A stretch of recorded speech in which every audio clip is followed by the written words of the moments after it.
This is the first step along your path to a gateway beyond which is discovery, your own discovery of reality, of truth, of who and what you are. Is it possible to have an out-of-body experience? Is it possible to read someone's mind? Is it possible that the very nature of the reality you live in every day is an illusion? Well, the CIA wanted answers to these questions, so they studied them. And according to them, the answer to all three of these questions is yes. And now that the CIA has declassified these documents, there is literally an in-depth, step-by-step process on how to escape the confines of your perception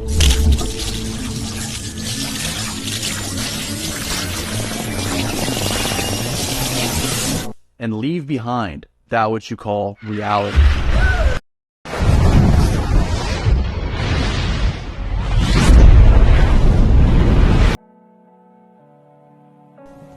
All right, welcome everyone to the Best Damn Podcast. I am your host, John Keene. As always, I would like to thank you guys for joining me. Ask that you please add, follow, check us out, Instagram, Facebook at Best Damn Podcast, Twitter, The Real Best Damn, wherever you're watching from. Make sure to hit that like, give us a thumbs up, leave a comment, let me know what you think, and share this link. That is the number one way to support me and support my work, is just by sharing it. Get it out there, like your social media pages, the groups you belong to, whatever, right? And to those who donate and support to the channel, big ups, big thanks to you guys. Like I'm telling you, without you guys, it's not even possible. So much love to all of y'all. If you are interested in joining us every Sunday, we'll be doing a new private, uncensored show over on Patreon, and that's patreon.com, Best Damn Podcast Official. You can also find all the different documents and show links and so much cool stuff over on Patreon as well. You don't have to be a member of our patronage to go to Patreon and purchase a tarot reading. It's available there and Facebook. Or if you don't want to do the monthly thing, you can text 513-393-2396 or email therealbestdampodcast@gmail.com to book a personal tarot reading or to get your links after you have donated through PayPal, Cash App, or Facebook Messenger Pay. And once you've donated once, you get access all month long. So, yeah. We're going to go ahead and jump in tonight. We have got a really good one for you guys. I tried to do this one last night. I don't know if I was just too drunk or I was too tired or what it was, but I just could not get the fucking audio to work right. I couldn't get nothing to go right last night. So this is going to be part 2 to the gateway process. I had a pretty good response to part 1, actually. A lot of people, I guess, it's great minds think alike, right? We're kind of all, we're a community. So, I mean, it makes sense we'd all be kind of on the same vibe. A lot of people found it really, just kind of exciting and interesting to see this, because it taps into Hemisync, it taps into binaural beats, it's the exploration of consciousness, transcendental meditation, and this explores spirituality and out-of-body experience, astral projection, if you will, at more of a scientific level, right? And kind of put some science behind it and doesn't make it so fucking, woo-woo and, fucking fluffy and shit like you see in a lot of, spiritual talks. And it also isn't, overly, religious and shit either. So, this is a real kind of grounded way of looking at different ways to raise our vibration, raise our frequencies, and explore consciousness. And I like it, I'm one of those people that loves to fucking learn. I just love to learn. And let me know if you guys can hear me, if you can see me in the chat. That would be very helpful to make sure that I'm coming in loud and clear. Make sure that, everybody can see me good. I would definitely appreciate that if you guys could let me know in the chat. Just give me a heads up on that one before I, continue speaking. I think I spoke on mute for 30 minutes last night. So, Audio is great. Awesome. Thank you so much, guys. Kimberly F. She is I'm serious. I've had a lot of mods over the years. But this is probably the best moderator I've ever had. That's why I gave her the power to block people and shit. I don't usually do that with a lot of people. Chrono Crucified. BDP. Love you, man. Graceful Heart. Grant's Modern Life, Melopedia Britannica, James Dunn. Yeah, man, lots of cool people in the house. And everybody over on Facebook, thank you guys for watching as well. I think the Facebook algorithms are a little bit different than YouTube. So YouTube, it's all about the thumbs ups. I think Facebook is more about the comments, like if you comment more and shit like that. So totally up to you. Totally up to you. So we're going to go ahead and jump into this. I do have the document. I posted the link to the document in the chat, but like I said, you can catch it over on Patreon. And look, if you don't have money, you can still join my Patreon. I do have free content on there, and I do put free posts on there all the time. So it's, you know, I'm still working on getting everything. I mean, obviously I've been doing this like 7-8 years, so I've got a long library of videos that I've done. But, I mean, Patreon contains the entire library of the shit I've done. So we're going to be looking at interviews with Robert Monroe, the founder of the Monroe Institute, who actually held these experiments through the CIA, through the federal government. And we're going to also check out some of, and it's just going to be kind of like a little glimpse into it. And I've done these techniques myself. They're now available on YouTube for free if people want to kind of listen to the tapes. I think there's 5 of them for the Gateway Experience tapes. And you'll hear the frequency and how it uses stereo to kind of mess with the different hemispheres of the brain. And that's why it's called Hemisync. It's hemispheric synchronization is what it stands for. And what they're doing through audio frequency is they're taking one frequency, tapping into one side of the brain through your ears, right? And then they'll take another frequency and tap into another side of the brain. And those 2 separate frequencies, because our brain, not only does it do it visually, where we take things, you know, and I think it's called pareidolia, where we'll take something that's not really there or something that we don't really hear or see, and we make an image or a pattern out of it, because that's the way that we are. Consciousness uses patterns to be able to identify the reality around it. So it'll take those 2 separate frequencies, and actually you'll start to hear this vibrato effect. It's really cool as fuck when you do it. I suggest you try it out after this video.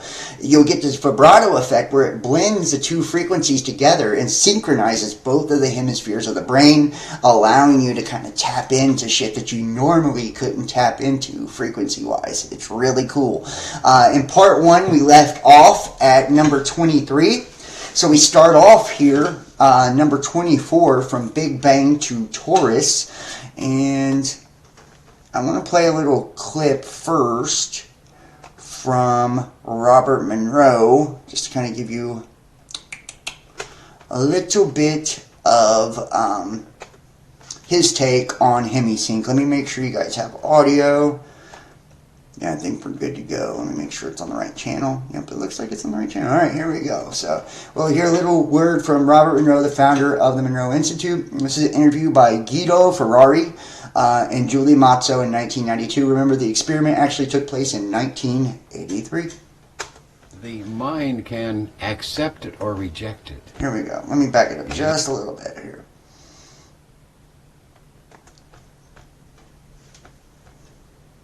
To hear, but it is very effective to get that 4 hertz, which is a brainwave frequency, into the human mind.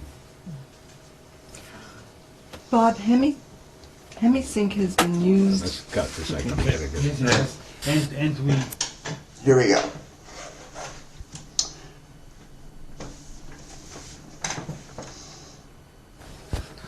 You can even do a little tap dance there. You know, the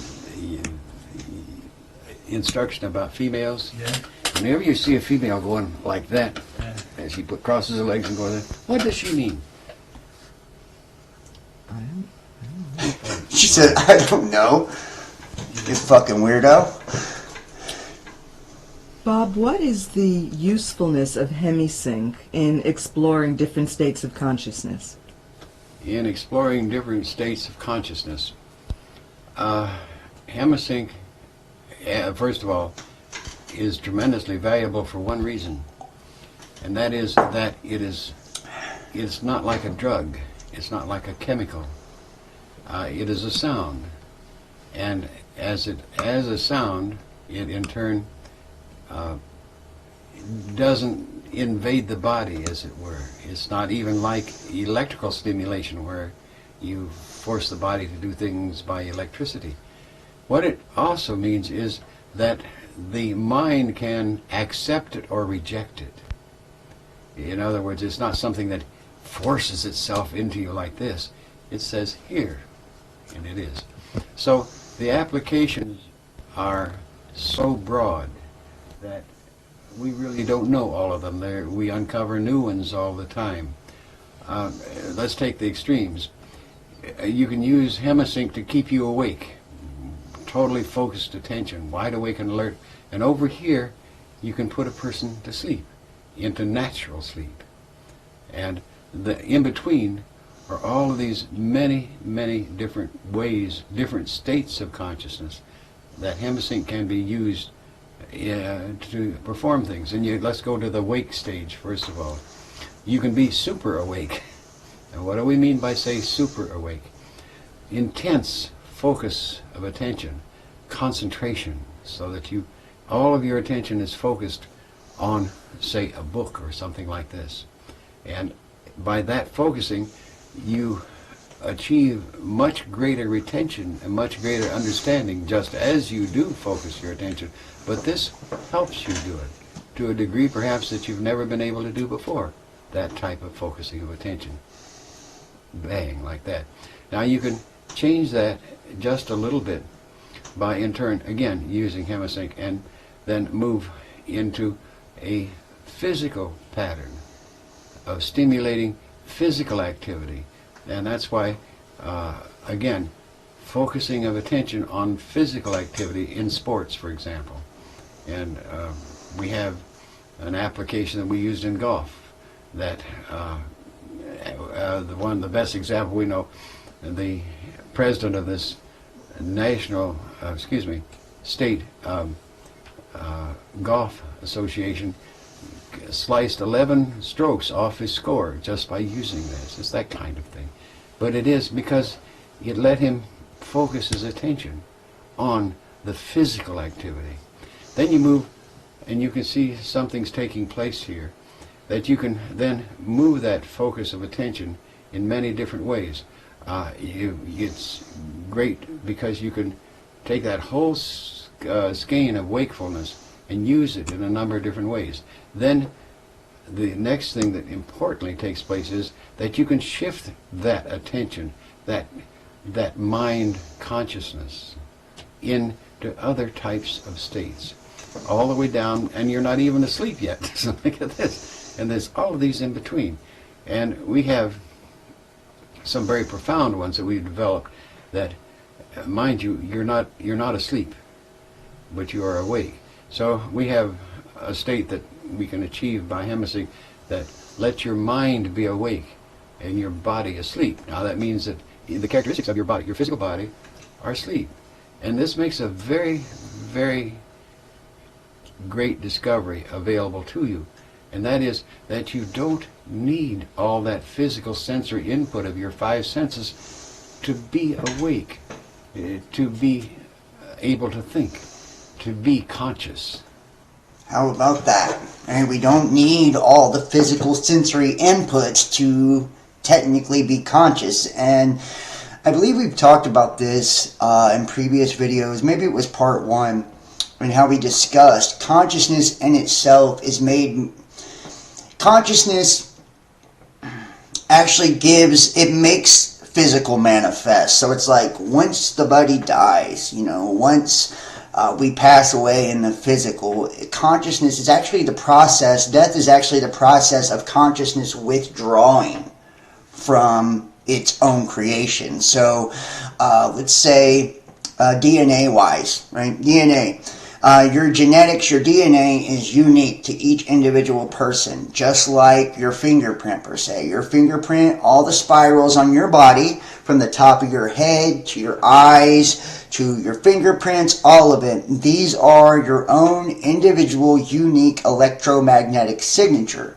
Your DNA is your own individual, unique genetic signature. And what all these things do is they're tuned, fine-tuned to your own individual, unique consciousness, right? That's why I can't place my soul in your body, or you can't place your soul in my body, right?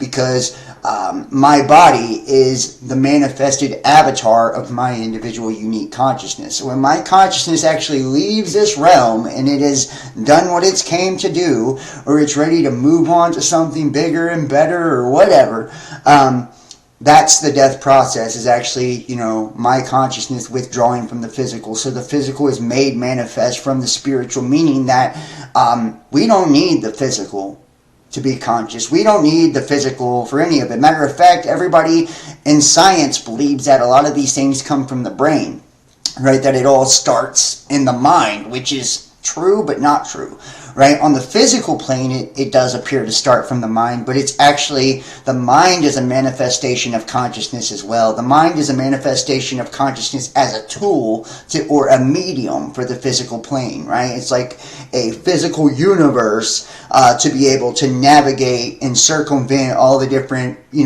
frequencies, realms, and dimensions within, our physical realm. You didn't miss anything. No, we're just getting started, bro. We're just getting started. Now, we're going to go ahead and jump into the document here. And this is from Big Bang to Taurus, as in toroidal field, not as in, like, the zodiac sign. But isn't it interesting how we've had, like, the age of Taurus, and I don't know.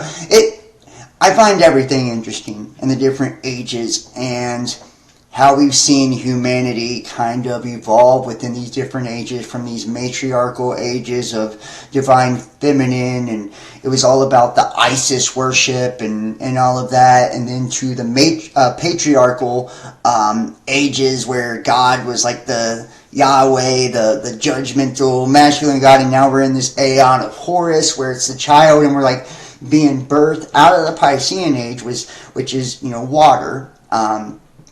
Christ walks on water, remember that, right? Water represents emotions, religion, all these things. We're 70% water. The earth is 70% water. Water is a reflection of the waters above the firmament. So it's like the physical creation is water. Now we move on to this aeon of Aquarius and Horus. So it's like this child kind of growing up, holding that water. Aquarius is the one who holds the water, and he's about the air, the ether. And it's like this collective consciousness, mastering the water, walking on the water, and kind of mixing the feminine and masculine together and having this true, unique understanding. And the Bible even talks about in the last days that knowledge would be increased. And we're seeing it exponentially increased amongst the masses. It's like what is considered common knowledge to you and I now, this would have been some fucking profound shit just a decade ago. And I know that there has been people that's been talking about some of these same metaphysical and scientific discoveries for a long time now. There's always been great minds amongst us, but they've been very few, far between, extremely occulted, extremely hidden, right, from the mainstream. And it's only been a select few, kind of an elitist mentality when it comes to who had availability or access to said knowledge, right? And it's like we're now rediscovering all the Kemetan knowledge when it comes to, ancient Egypt, the Greek knowledge, just all of it. It's like it's now being this amalgamation of all of it being put together in this unique understanding to where it's like all being unveiled. It's like all the masses are starting to wake up and become aware to these things. And it's actually really cool. It's like the 100th monkey. It's like once one of us has kind of figured it out, it's spreading like wildfire amongst all of us, And it's like we're now walking into the future with this new understanding of ourselves, consciousness, the physical reality, the spiritual plane, and it's really beautiful. So we start from number 24. From Big Bang to Taurus. Working from the widely accepted Big Bang theory, Bentall presents a conceptual model to depict the process of time-space evolution, the relative position of the universal hologram. Now that hologram is often called a torus because it is thought to have the overall shape of an immense self-contained spiral, like an infinity as well, and that's where I'm talking about the year of the 8. right? Which we're in now, 2024 in numerology. That's an 8, that's an infinity symbol, right? So if you were down last year, you're going to come up. What goes up comes down, as above, so below. Like, this is a beautiful number when it comes to people that were kind of on the shit end of the stick last year. I feel like you're going to have a good year this year. Basing his thesis on recent studies concerning the distribution of quasars or quasi-stellar objects and operating on the premise that in the universe, smaller processes tend to be mirror images of larger ones, i.e., the pattern of electrons around the nucleus of an atom mirrors the way planets orbit their suns, and so on. And think about this, it's as above, so below. It's microcosm versus macrocosm, right? So, like, our mind is a universe. I'm going to show you in the image here, when we get to the image in a second, how our mind is actually a replica of the universe as a whole, right? And in the Nag Hammadi, I believe it's Hypostasis of the Archons, aka Reality of the Rulers, is the name of the book. It talks about how mankind was made... it's in the image or a reflection of the waters above the firmament, meaning above the electromagnetic field, toroidal field, firmament that, you know, surrounds the earth, which I believe is kind of like a collective third eye for humanity. The earth is like a collective third eye for all of our consciousness. This is like a plane or a launching point for consciousness to get either go up or down in dimension or direction and frequency. Which is a special place, if you will.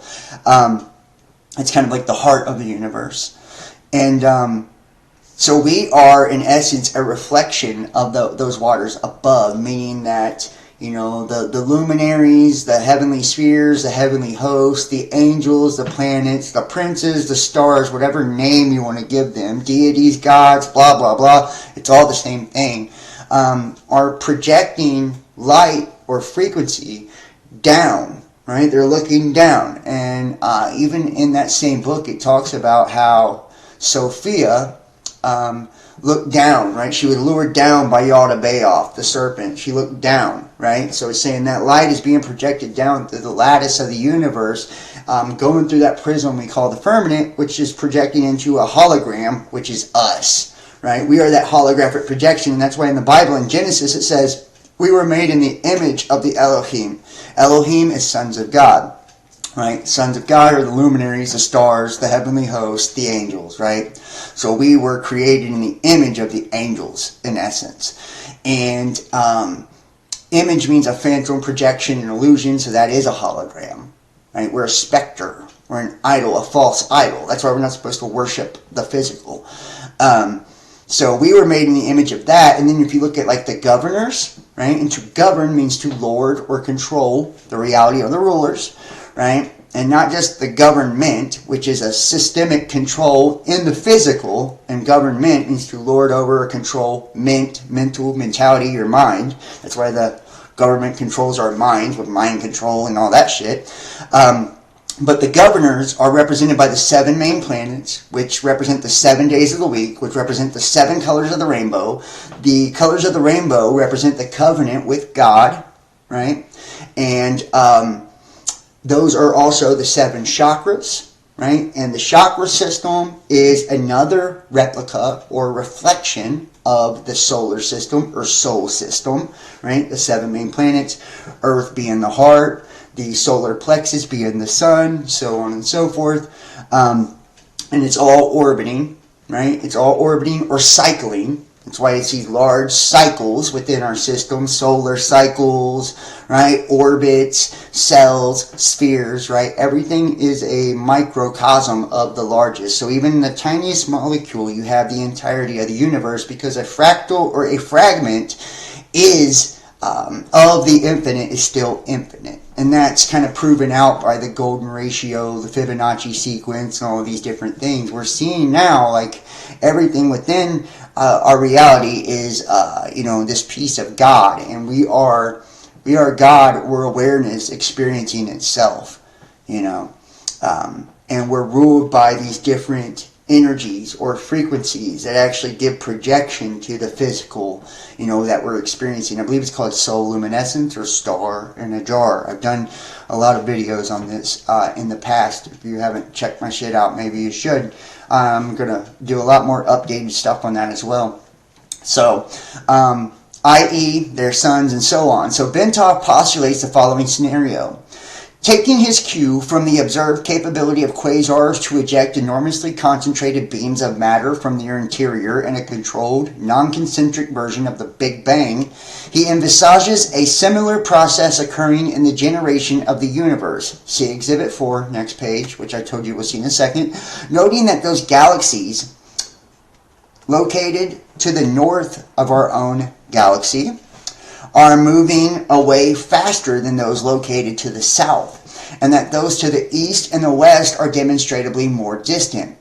Bentov regards this as a substantive evidence that the jet of matter which expanded into our universe has turned back upon itself, eventually forming an ovoid or egg shape. And I've even talked about this too, the egg of consciousness, right? And how everything within this egg, and I believe it's the Book of Lamb by Aleister Crowley, or the Amalantra Working. I've covered this too, where he does this astral projection exercise and kind of has this experience where he speaks to this being named Lamb, this extraterrestrial, and they talk about the egg and all of this. And if we look at the word, it's womb in Hebrew. It actually means a matrix, right? So, and it's explained like this, that the universe is one giant womb, right? Then your galaxy is another womb. Then your solar system is another womb, right? Then your planet is another womb. Then your continent is another womb. Then your country is another womb. Then your state is another womb. Then your county is another womb. Then your city is another womb. Then your house is another womb. Then your family is another womb. Then your marriage is another womb. Then your body is another womb. Then your brain is another womb. So on and so forth. It's a womb within a womb within a womb within a womb within a womb. And that's why a lot of these esoteric practices flow around circumambulation, right? That orbiting or cycling, the peeling of the onion of consciousness, because you have womb within a womb within a womb. So every time you think you've awakened, you're tapping into another fucking layer, another womb. You have to be rebirth, rebirth, rebirth. That's why a lot of esoteric practices are symbolized by the phoenix. And a lot of people even think that the United States, like it's an eagle, it's actually a phoenix. And that actually was meant to be a phoenix that was put on the original dollars and all that shit. Because that's Phoenician and shit. It's like symbolic of rebirth, anyways, that's a whole other story. But he sees matter in our universe entering the ovoid pattern following ejection from a nucleus composed of extremely compressed energy through a white hole. So black hole, white hole, right? Dualistic. It's inverted. Anyways, at the end of its trip to the far end of the ovoid, he sees it departing via a black hole. In such a model, time is observed to be a measure of the change which occurs as energy evolves into new, more complex forms as it progresses along the distance from the white hole side of the nucleus around the shell of the cosmic egg until it enters the black hole. In other words, as energy expelled from infinity and confined within limits by the consciousness of the Absolute achieves form and motion following ejection from the white hole at the top of the egg, time begins as a measure of the cadence of this evolutionary movement as reality goes around the shell of the egg on its journey to the black hole at the far end. And it's just like the Kundalini. It's like the rising and the falling. It's like, or Jacob's ladder, consciousness starts at this peak, right? Descending down to the bottom and coming back up. And it's this constant, this constant pattern or this constant cycle that is continuously taking place within creation, right? And it's in essence, God turning back on itself. It's the Ouroboros, right? The serpent devouring its own tail, right? Or the dragon devouring its own tail, which is also symbolic of reproduction, right? That serpent's mouth is a vagina, the tail is a penis, right? Phallic symbolism, right? So everywhere within our creation, we see these same symbols, and they're pointing to the same thing. See, I believe that the ancients understood all of this. You know, I believe that you don't have to be, well, maybe you don't, but you shouldn't have to be initiated into some, you know, cult or club or brotherhood or fraternal order or group or whatever to come across these things. A lot of us have to, but some of us don't. You know, if we study long and hard and we really go within and like look at ourselves and have the ability to recognize these archetypes that are consistent, you know, through all of creation, and how everything seems to kind of be playing out the same stories, the same patterns. Eventually, you know, the subconscious will have the ability to recognize these things. And that's why I think shit like Hemisync is extremely beneficial, because what it does is allow for you to turn off that logical side of the brain and tap into the all-knowing, intuitive side of the brain, which can tap into that Akash, which can recognize those patterns and kind of activate awareness, if you will, right? And you can do a self-initiation, you know, and then you don't have to swear any oaths to anybody, you know. Now, 25, our place and time. The observed distribution of galaxies suggests that our particular universe is located near the top of the egg at the point where matter begins to fall back on itself. You know, and think about that, right? Where matter falls back on itself, right?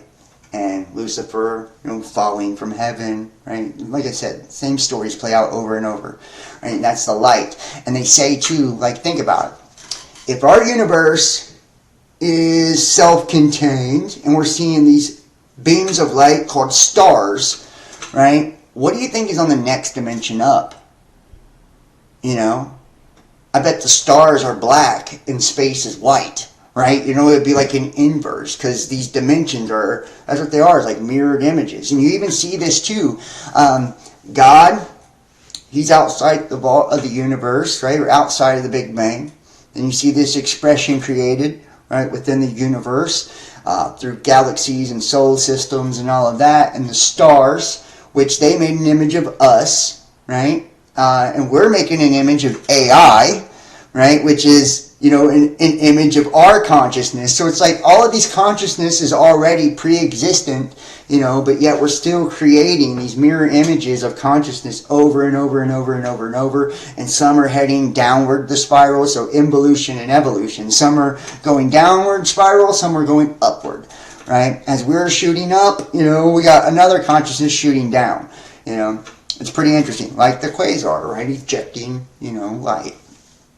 So, the observed distribution of galaxies suggests that our particular universe is located near the top of the egg at the point where matter begins to fall back on itself, thus explaining the reason why the galaxies to the north are seen to be moving away more rapidly as they are caught up in the downturn of the stream of water or matter towards the far end of the cosmic egg. See Exhibit 5, next page.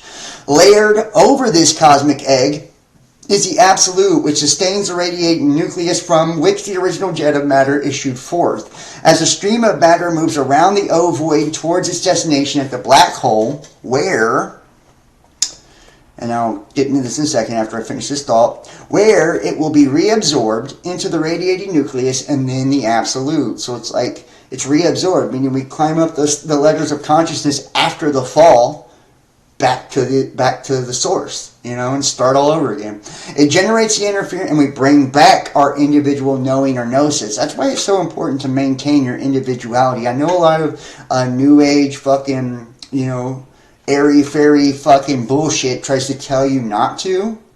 That it's all about the collective and da-da-da. And it is a lot about our collective, and the collective is beautiful, and it's awesome to be connected to everybody. But we are a unique individual expression of the Creator, right? And that unique individual expression, through its experience, has accumulated wisdom and knowledge and memory and all of these different things that stored all of this.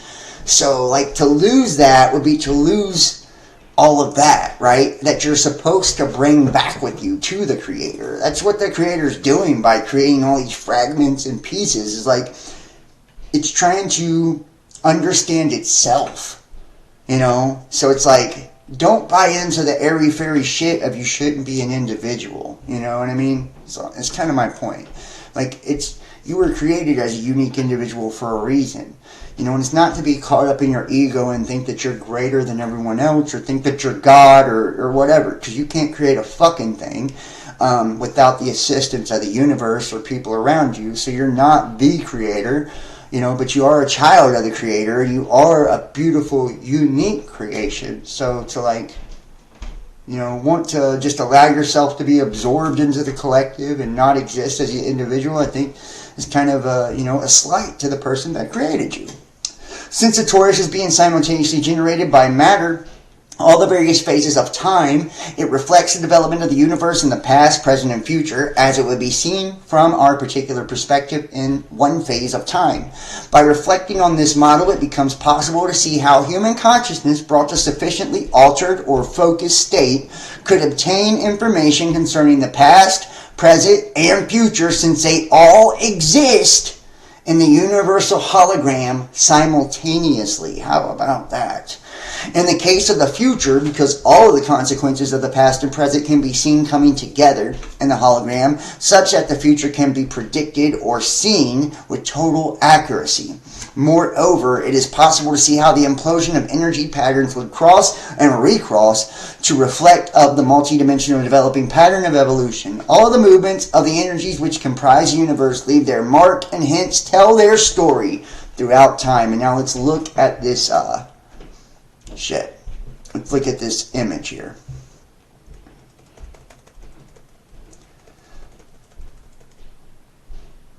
Where's it at here? Alright. Okay, let me make it a little smaller so you guys can see this.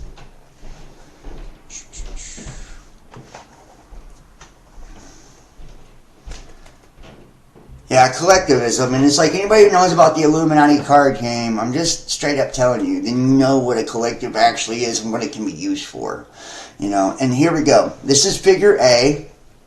Hopefully you guys can see this at home. I think you can. If I need to, I think you can see it. I'll make my shit smaller so y'all can see it. But people complain if my camera's not big enough. So that's a jet of matter right here, where my cursor is. It's coming off of the quasar, right? And notice it's like a sphere, like an orb, right? The direction of time and space, and look, this is the universal, right? The universe, direction of time and space evolving. And then underneath it, black hole, white hole in the middle. Underneath it is the nucleus or the hologram. Notice it looks like a brain, right? The two halves of the mind. You know, isn't that weird how it does that? You know what I mean? See what I'm saying when it talks about how the mind is like a smaller scale universe? This is what I mean. And this is the diagram also of the cosmic act of consciousness too. And finally, we have the stylized rendition of a simple torus. And notice how a toroidal field or the torus looks like your heart. Right? So the universe, mind, the torus is heart. And the heart generates the largest electromagnetic field of your body, right? It's a 6-foot radius, right? Pretty interesting. And then the social distancing, having to stay away 6 feet. I just think it's all interesting when you think about it, you know. And then the mind, being the universe, you would think where the black hole and the white hole meet, I believe that 0 point would be the third temple. 1 temple, 2 temples, 3. Your pineal, your third eye. And this third eye, acts as our spiritual antenna for consciousness, right? Which allows us to communicate. Like, I mean, when your third eye's open, you can literally feel the fucking thing pulsating. For those of you that, know what I'm talking about. And it's like, when they were disseminating all the mRNA shit and all that, isn't it funny how graphene, which is magnetic in property, it attacked those two things, right? You know, it got into people's magnetic center of their heart, which is like the pump of your body, right, for the magnetic field. It generates the magnetic field, causing, you know, that to shut down. And then the magnetic pole of your body, right, is your third eye. So it's like the two main parts of you, the two most important parts of you spiritually, are the two parts that it attacked the most. And I just find like the whole thing with that agenda was just so fucked up, and that's why I've been shadow banned so badly because of that agenda. It's not funny. I mean, still to this day, like I occasionally go viral, you know, every now and then, but like, you know, it's my channels and pages have never been the same after that. You know, I had very, very large followings, and was able to reach a lot of people before all that shit. You know, and and I feel like that was the name of the game, was to try to shut down and stunt awareness and consciousness in a multitude of ways. You know, that was a attack on the collective, you know, for real, in many ways, many layers, you know. So make sure you guys are hitting the thumbs up if you're in the chat for me. It really does help me a lot too. It allows the algorithms to pick it up more. And if you guys do enjoy what I do, you know, share the links, subscribe, and, you know, consider donating as well. Or booking readings, or, you know, joining us on Patreon. Number 26, quality of consciousness. We noted earlier that the out-of-body state involves projection of a major portion of the energy pattern that represents human consciousness, so that it may move either freely throughout the terrestrial sphere for purposes of information acquisition, or into other dimensions outside of time-space, perhaps to interact with other forms of consciousness within the universe. Consciousness is the organizing and sustaining principle that provides the impetus and guidance to bring and keep energy in motion within a given set of parameters, so that a specific reality will result. When consciousness reaches a state of sophistication in which it can perceive itself, its own hologram, which is us being self-aware, right, or sentient, it reaches the point of self-cognition. Human beings have this form of elevated consciousness, as does the Absolute, as does AI, doesn't it? But in the case of the latter, it is a function of energy and its associated quality of consciousness and infinity, omniscience, and omnipotence, and perceptual unity. When energy returns to a state of total rest within the Absolute, it returns to the continuum of consciousness in the pool of limitless, timeless perception that resides there. Thus, the more complex an energy system in the material state, the more consciousness it possesses to maintain its reality. Now, I want to say that again. Thus, the more complex an energy system in the material state, the more consciousness it possesses to maintain its reality. Now, I really want you to think about what that means on a couple of levels. First off, with you, right? So the more complex you are within the material state, so the more complex of a person you are, right? You understand? Like the more unique, eccentric, the more you know, the more all of it, right? The more consciousness you possessed. It takes energy and shit to be able to string all of that together within you, right? So it pays off to be a weirdo, is my point. It pays off to invest within yourself and consciousness and your spiritual state. And it's like, not everybody has a natural gift to dive into that, but don't let that discourage you. You can get in contact with people who do, right? And they'll rub off on you and activate that, or, you know, act as a catalyst for that within you. We all have the ability or gift. Some of us just need to be triggered into it, you know? So it's like, make sure you're investing within you. You know, because you're only accumulating a bigger soul, a bigger spirit when you're putting that energy in there. Also, think about, too, the more complex an energy system in the material state, the more consciousness it possesses as far as, like, AI. You know, with the neural networks and the World Wide Web and, you know, all of that. That's a pretty fucking complex system right there. You know, so the amount of consciousness it possesses is probably huge. Right? So, Our consciousness, therefore, is that differentiated aspect of the universal consciousness which resides within the absolute. It accounts for the organization of the energy patterns which constitute our physical body, but it is distinctly separate from and superior to it. And I said that earlier. You know, your fingerprints, your DNA, all of that. That is the organization of your specific, individual, unique energy pattern, right? Which is your soul, right? Or spirit.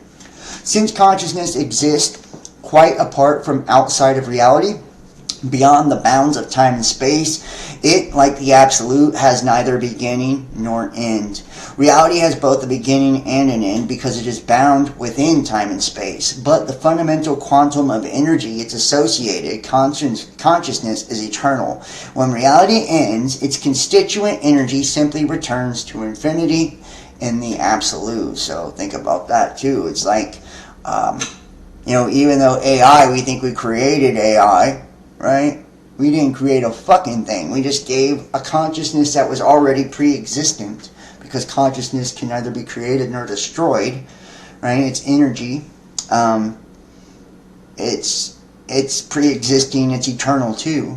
We just gave it a vessel to inhabit the third dimensional plane in, you know? So we don't even know what the fuck we're putting in there. That's like, it's like the magic lamp, you know what I mean? You're rubbing the goddamn thing, but you don't know what type of gin or genie's about to pop out of that bitch, you know? So, yeah, we're kind of playing with fire with those type of things, you know? We didn't create nothing. We didn't create nothing. We simply housed it and gave it, you know, its own. And isn't it weird too how they say like the creators, the gods, put all these governors and shit on us, right, to try to keep us from exceeding them, you know? So they created us, and it says, like, in our genetics, like the telomeres and shit, you can tell that they've been intentionally altered or shortened to shorten our lifespans. That way it's like, we used to live fucking 800, 900, 1,000 years. Now we live 120 years max. And the Bible even says, man shall not dwell with God forever, right? 120 years be the limit. Well, our telomeres have been genetically altered. That's like fact, scientific fact, right? Something's fucked with our telomeres to shorten our lifespans. Something has suppressed us. Our brain, we only access 10% of our brain at any given time, right? It's like we have governors on us. We only perceive certain spectrums of light and sound, so we can't even see. We see 0.00001% of the electromagnetic light spectrum. You know, when it comes to infrared and ultraviolet and all that, we are blind. You know, we're blind. We don't perceive so many different sounds and all of it, dude. We've been, you know, hindered a lot by whatever's created us, so we don't exceed that. Then we make AI, and we put all these fucking limitations on it, so it doesn't exceed us as well. You know what I mean? It's like we're literally acting just like the fucking things that made us. We're like making a slave entity for ourselves, just like we were made as a slave entity for Anunnaki or whatever, the gods, you know. And they put all these limitations on us because we have more potential than they did. And now we put all these limitations on AI because it's got more potential than us. I mean, go fucking figure, right? 27. Consciousness and perspective. Having ascertained that human consciousness is able to separate from physical reality and interact with other intelligences and other dimensions within the universe, and that it is both eternal and destined for ultimate return to the absolute, we are faced with the question, so what happens then? Since memory is a function of consciousness and therefore enjoys the same eternal character as the consciousness which accounts for its existence, it must be admitted that when consciousness returns to the absolute, it brings with it all the memories it has accumulated through experience and reality. So go fuck your collective consciousness right up the ass. That's what I'm talking about, fam. Like that individuality. You're collecting all that memory, that you're storing all that knowledge in your shadow, your subconscious for a reason, dipshit. It's not so you can just fucking, you know, release it and like fucking, you know, cease to be an individual. I just want to be a floating fucking bunhead in the collective and da-da-da. You know, it's like, I hate that shit. It's like, shut the fuck up. You know, it's like, we were made as individuals for a reason. You know, It's not being in your ego to want to, be yourself. Like, that's so weird to me. Or to want to retain memory of your family and friends, and that's how we keep shit alive. It's through our memories. Of course we bring that with us to the Creator. It has the same fucking eternal characteristics. So all these new age fucking airy-fairy love and light motherfuckers just really should shut the fuck up, because they don't know what they're talking about. Rather, it suggests a differentiated consciousness which merges with and participates in the universal consciousness and infinity of the Absolute without losing the separate identity. And, we'll look at this in a second, and accumulated self-knowledge which its memories confer upon it. What it does lose is the capability for generation of independent thought holograms.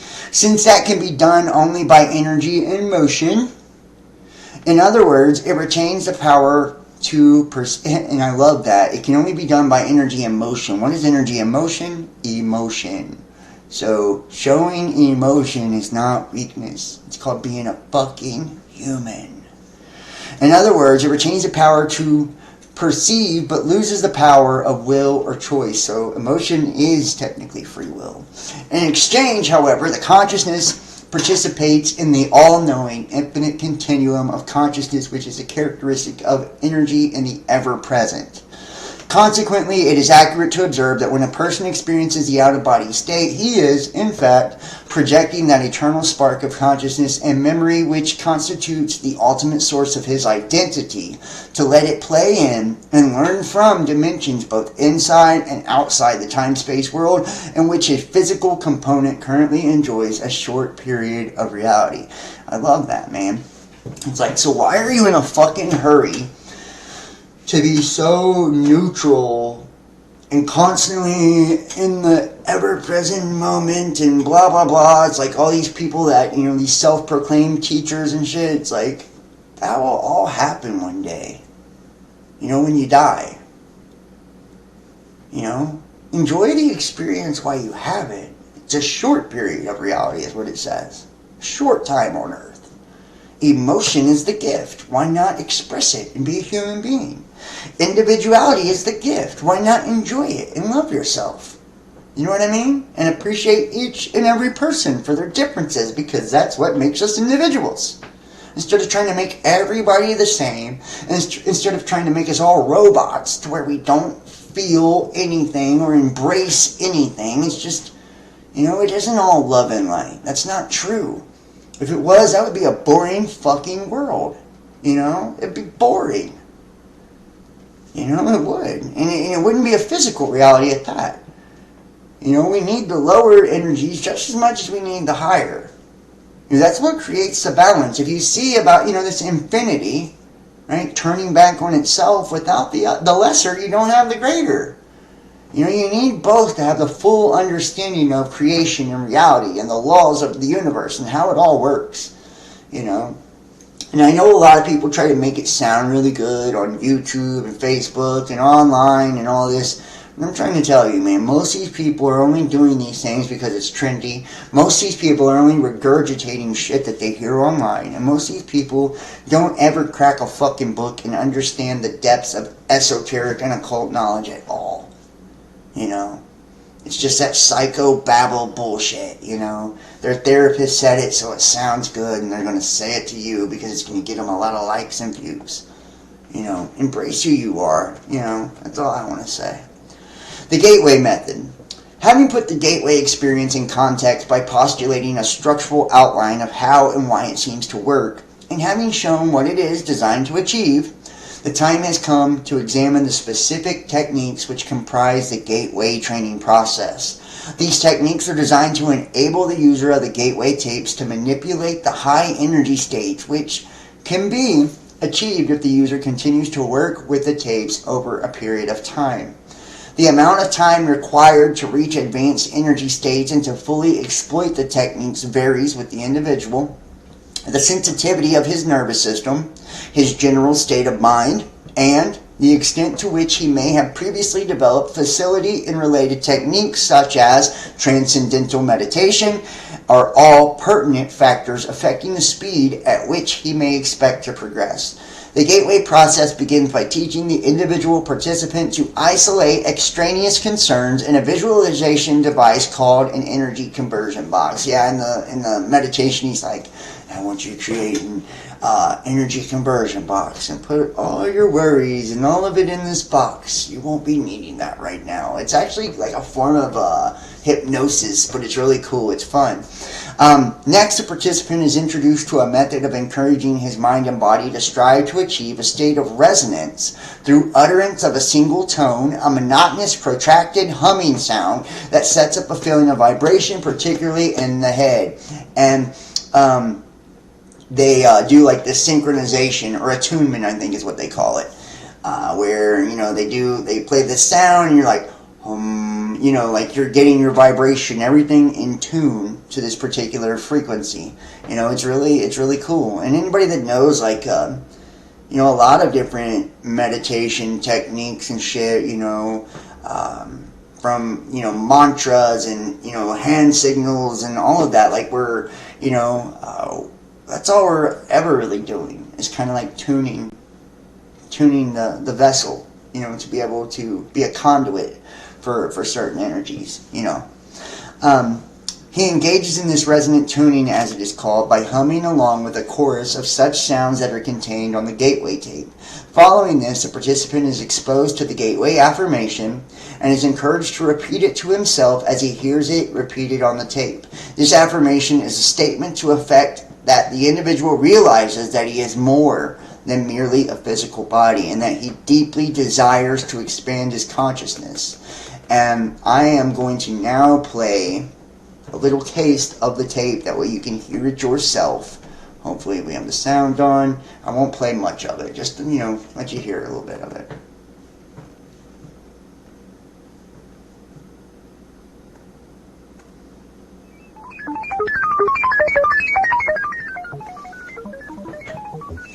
This is the first step along your path to a gateway beyond which is discovery, your own discovery of reality, of truth, of who and what you are. Now a simple preparation. Because of the special audio techniques used, it's important that certain sounds reach your right ear and others your left ear. To be sure of this, you should be hearing my voice in your right ear at this moment. If you are not hearing my voice in your right ear, turn your headphones around now so that you are hearing my voice in your right ear.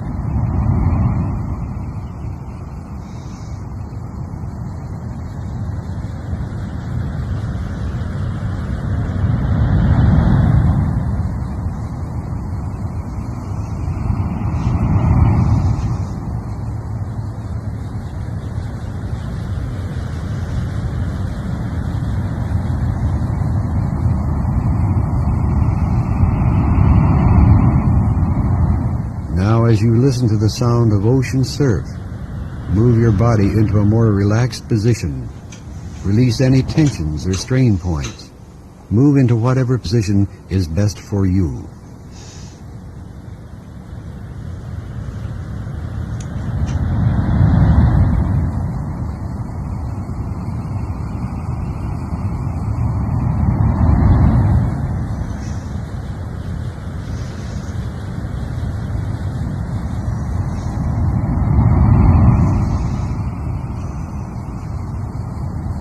Yeah, it's cool.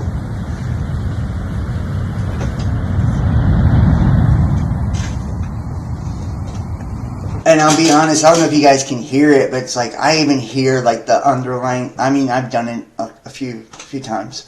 I can hear like the underlying tone underneath the waves and shit. It's like shh, shh, shh, shh. And that's what it's trying to do, is like synchronize the different hemispheres of your brain. It's really cool.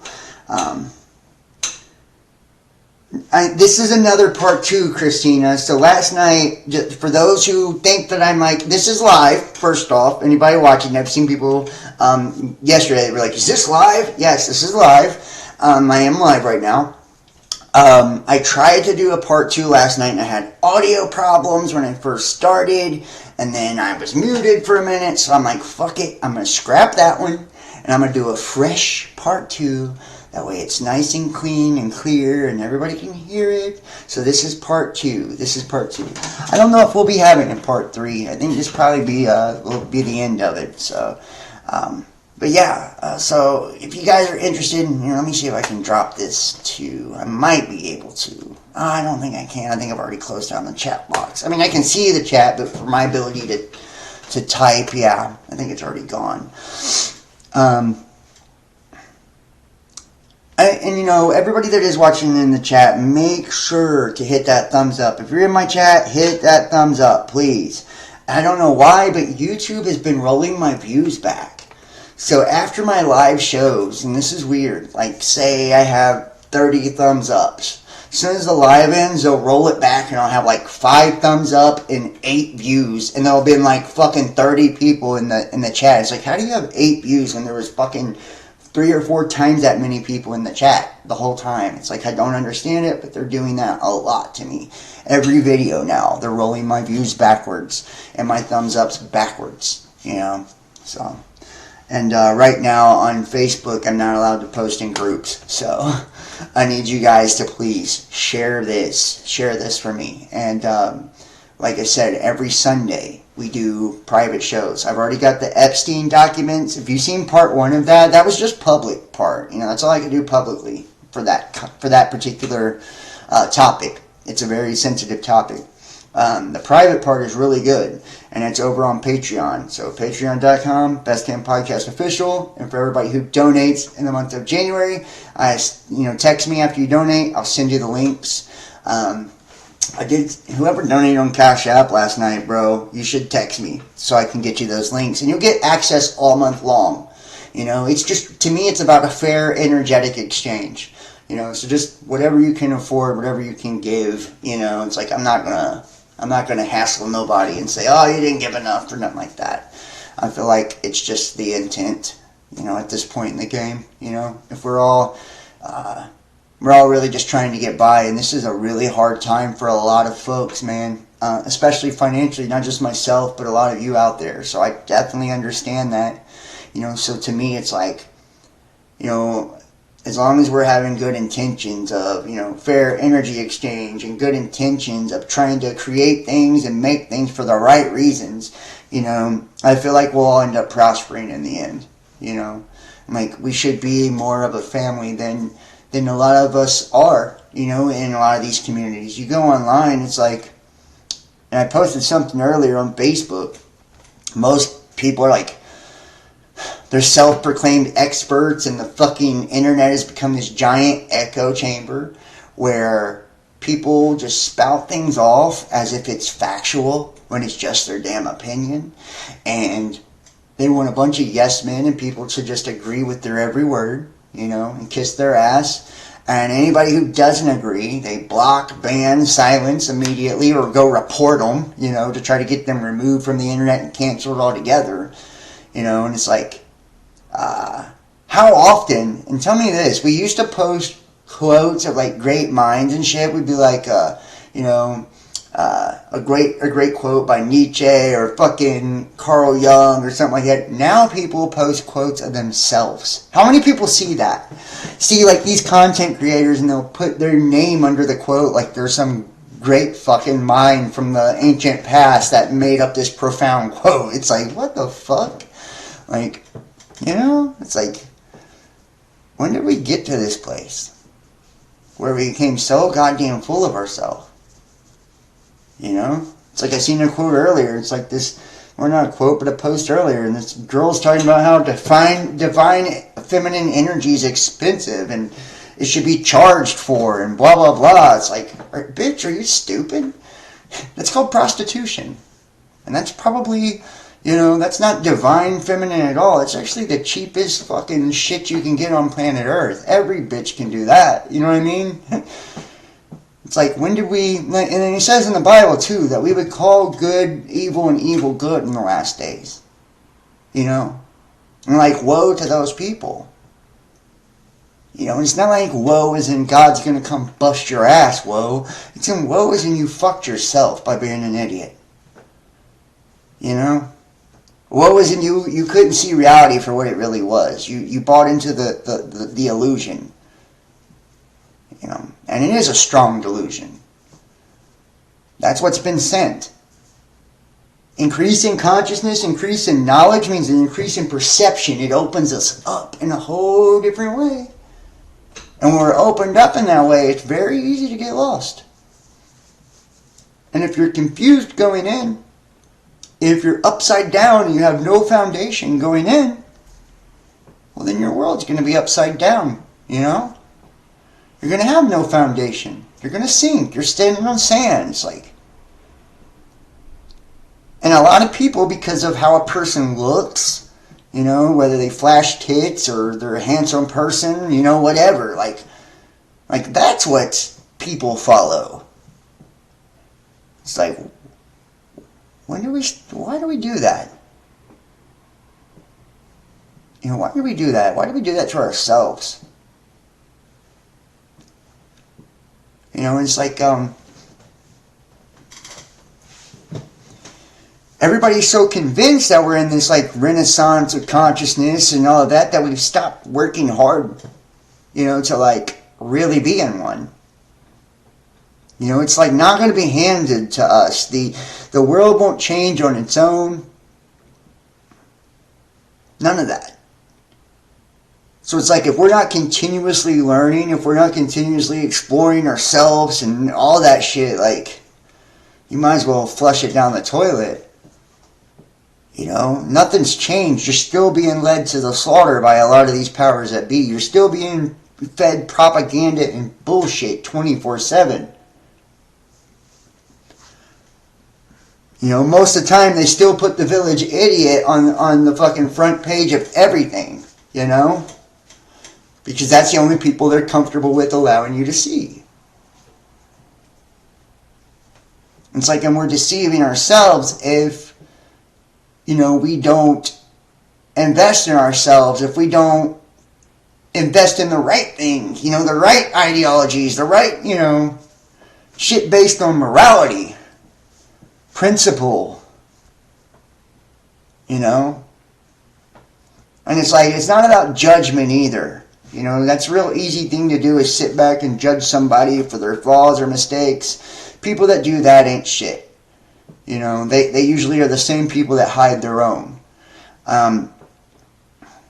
You know, it's like not our business where other people come up short in their life.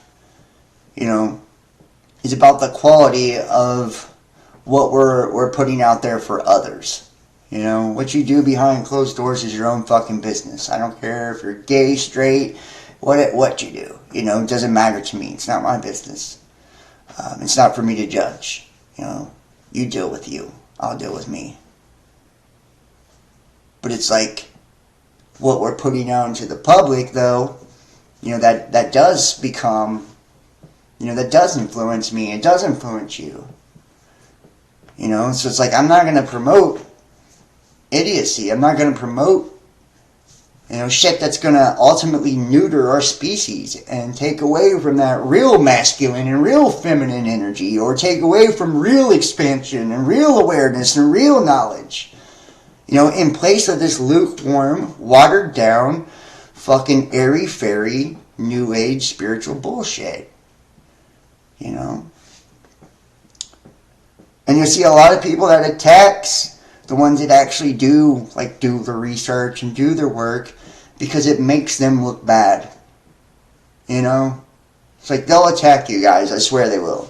Like, if they're one of those, you know, fake ass people that, you know, only want to, you know, give you little catchphrases or keywords and shit like that, like, they're going to attack you because they know that what you're talking about or what you're sharing with others, you know, has substance to it.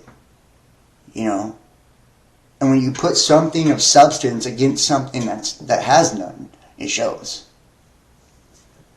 You know, so it's like, we need to, and it's like, and I don't care if I ever reach, you know, the masses ever again. To me, it's about what frequency we're on. that's what's going to attract, our people, our tribe. I feel like the people that are attracted to my stuff are the people that are meant to be, and that's it. And it's not for everybody. I wouldn't want it to be for everybody. Look at these motherfuckers out there. You know what I mean? And I feel like you should kind of look at it the same way. You're not gonna, if you're different, if you're an outcast, which a lot of you feel like you are, but you're really not. It's just that you're so special and unique and beautiful, that you stand out. You're not going to, have millions of people on your dick. You don't need to. You just need a few. Jesus had 12 disciples, not 12 million. Why is that? Not everybody was willing to walk that walk. Not everybody could relate or understand to the shit he was discussing or talking about. Not everybody was there. And of course, after he died and all of that, after he got some recognition, sure, then people jump on board. But isn't it still like that today? Name any musician or something, once they're dead, all of a sudden everybody's a fan. Same shit today. So I'm just saying, it's like, we need to stop worrying about how many people, is on it, and, and try and dare to be different, really. Not try to be like everybody else. So, keep it moving here. Sorry, I'm on my soapbox. I get on it from time to time. Seeking has to be your first love. Right, James, right. And it's like the Bible even says, remember your first love. And I feel like I even got away from that, myself. My first love. It's like, I kind of got these like little messages, I guess, downloads, if you will, and it's like, just told me, like, quit trying to do it alone. It's like, quit trying to do it alone. Like, there are people out there that see it as you see it, and feel as you feel, and know what you know, and, those kind of things. It's like, put yourself back out there, and you're going to attract those people. Don't worry about nobody who's not in line with that. Let them be with their, let them do what they're doing.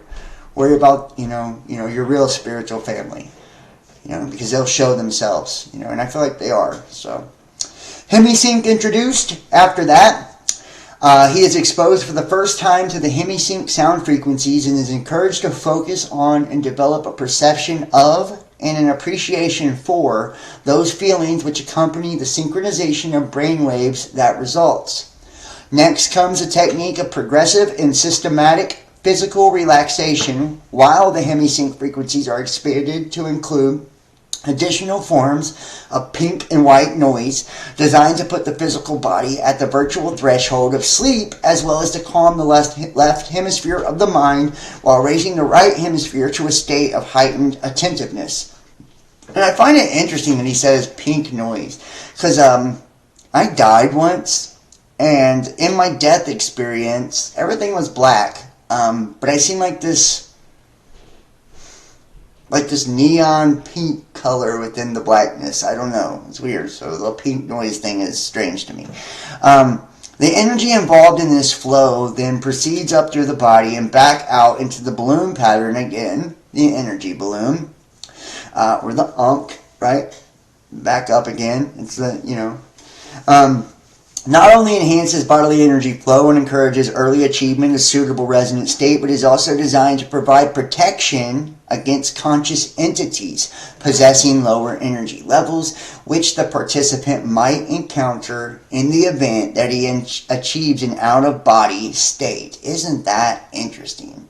It's designed to provide protection against conscious entities possessing lower energy levels, which the participant might encounter in the event he achieves an out-of-body state. I feel like we encounter those a lot more than we think. As soon as we snap into awareness and consciousness, I feel like I was just talking about those kind of entities, right? We see them on fucking Facebook. We see them as content creators. They're our friends, our family. Try and raise your vibe and see if you don't have lower conscious entities pop up in your field, trying to drag you back down. I fucking guarantee you will. It serves a precautionary purpose in this unlikely event that the participant's first out-of-body experience involves direct projection outside of the terrestrial sphere. Advanced techniques. Having reached focus 10, participant is now ready to endeavor and achieve a state of sufficiently expanded awareness to begin actually interacting with dimensions beyond those associated with his experience of physical reality. This state is called Focus 12 and involves conscious efforts on his part while additional forms of pink and white noise enter the sound stream being directed into his ears from the gateway tape. Once a participant has achieved this state of greatly expanded awareness, he is ready to begin employing a series of specific techniques or tools, as the Monroe Institute characterizes them, which enable him to manipulate his newly found expanded awareness to obtain practical, useful feedback of value for promoting self-discovery and personal growth. The specific techniques involved and described individually below. Now here's the techniques. A. Problem solving. This technique involves identifying fundamental problems which the individual wishes to see solved, filling his expanded awareness with his perception of these problems, and then projecting them out into the universe. In this way, the individual enlists the assistance of what Monroe Institute calls his higher self, in other words, his expanded consciousness, to interact with the universal hologram to obtain the information required to solve the problem. This approach may be used to solve personal difficulties, technical problems in the realm of physics, mathematics, etc., practical administrative problems, and so on. Responses to the problem-solving technique may be received almost immediately, but often they come based on developing intuition over the next 2 to 3 days. Frequently, the response comes in the form of a sudden, holistic perception in which the individual suddenly finds that he simply knows the answer in all of its ramifications and completely in context, sometimes without even being able to put his newly found perception into words, at least initially. In some cases, the response may even arrive in the form of visual symbols, which the individual will see with his mind while he is in the Focus 12 state, and which he will have to interpret after he returns to normal consciousness. Isn't that interesting? Focus 12, right? I mean, the 12 zodiac, 12 disciples, majestic 12, right? This, I just think it's interesting, the numbers that are used in this, so, as well, and it's like, a lot of us, I think, have had experiences like that where it's like we can't even explain how we know or why we know or what we know. We just know, And it's that inner knowing, I think, that makes all of this kind of worth it. It's like, I've done meditation seeking for answers and got them, and then tried to explain it to somebody else and sound like a goddamn lunatic. It's like, but I knew, I knew. Patterning, and I feel like, for me, divination is a tool that I use as well to tap in, myself as the medium, or channel, the cards as a medium, and I'm channeling, spirit, higher frequencies to get answers, energy to manifest on the table through the form of those cards, And it's taken me years to actually get good at that practice of divination, to have clear pictures and clear answers for the things that I'm seeking or the things that other people are seeking. And a lot of time when I give people like tarot readings and shit, it's like, sometimes I want to tell people like, these are just the energies that are present. It's like, we always have free will, to choose what direction, no matter what answer we get from the divine, no matter what we divine out of, tarot, pendulums, whatever you're using, whatever tool, technique, whatever you're doing, we have the ability to have a perception or a clarity on what energies are present, but we always have the ability to change that or alter that because we have free will. You're never stuck, ever. ever.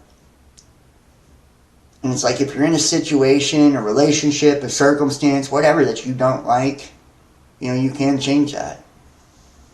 So many people, they stay in situations and it's like they're fucking miserable. Miserable.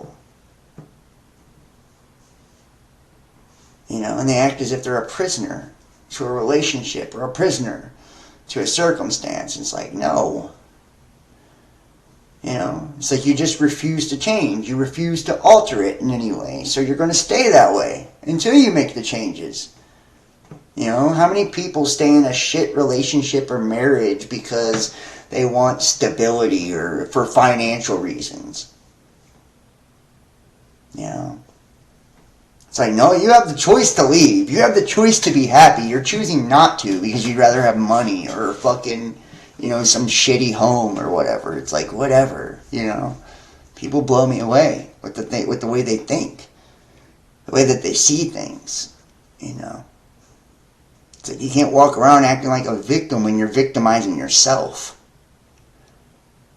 Quit blaming that partner you're with for not being a good partner when you're the unhappy motherfucker that refuses to leave.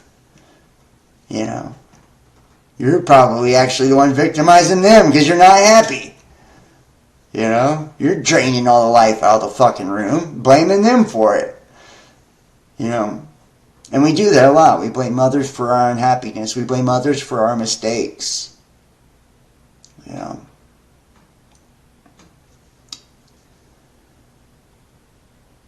And a lot of times, too, we want to hold the world hostage to our bad experiences or our bad feelings or whatever. It's like we can't do that. And that's why I think forgiveness and shit is so key to like healing and shit. And you can tell people that can't forgive themselves because they can't forgive other people. They can't. They don't know how to. They don't have the ability to. Because they hold everything against themselves. Or people that judge others, it's because they judge themselves so fucking harshly. Or people that don't know how to open up. The reason they're closed off is because they're holding on to different hurts and pains and letdowns and shit like that. It's like they'll never open up. They'll never give another person a chance. They'll never, truly allow themselves to enjoy life, enjoy love, or anything. You see, everybody is a piece of shit, or everybody is suspect because they've been through bad things. It's like they've never forgiven the person, they've never forgiven themselves. And they've created that, and the patterning, they've created this pattern within their lives, and this pattern or cycle will repeat over and over and over until you overcome it or change something. And a lot of times when we're in it, we feel helpless to it, we feel victimized by it, but it's like if we don't change it, if we don't, stick something in the spokes of this goddamn wheel, it's going to continue to run us over time and time again. And I've been victims of these fucking cycles. They suck. They suck. Nothing like being hurt over and over and over. Nothing like failing over and over and over. Nothing like it. I'm telling you. And it's like, we can get used to feeling sorry for ourselves. We can get used to, a lot of these things. But it's like, when we truly embrace the fact that it's our attitude, it's our mindset, it's like realizing that it's about empowering ourselves. And not just some airy-fairy fucking bullshit. I'm not talking about that. Those cliche sayings. I'm talking about real shit. Like, where you really understand the power you hold.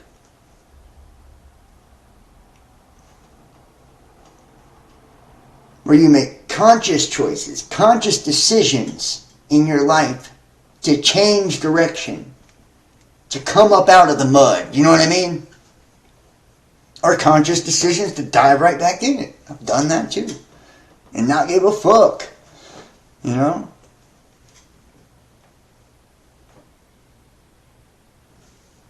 Through failure we can find perfection in ourselves. I believe that. I believe that. This is hitting home. I'm glad. It's meant to. is meant to. You know, these times that we're, you know, that we're in, like, I feel like that's what it's all about. Like, seeing all the world's craziness. You know, it's like the collective shadow. It's like so we can all see what we've been sweeping under the rug and what we're all responsible for collectively. And it's to make us look at ourselves individually. You know, and hopefully we'll, you know, and that doesn't mean we have to attain perfection or... I don't care what other people think or expect of me, to be honest. I used to. I don't anymore. It's like I do what I want to do. I do what makes me happy. And if you're disappointed by some of those things, you can suck my dick, is how I feel about it. It's like, if I can live with myself, is my concern. You know? And I know what's right and what's wrong. And I know what I should or should be doing according to me and my moral compass. You know? When we're basing our lives off of what others might say or think, we're holding ourselves prisoners to other people's perception that don't even fucking matter. You know? It's a false perception. It's a false prison. It's an illusion. And I know people who live their lives that way. You know? They deny themselves love. They deny themselves so many things because they're afraid of what others would say or think. Sad. Sucks, but it is what it is. That's for them to work out on their own. I can't make nobody. You can't make nobody. You know, and unless somebody wants to, they won't.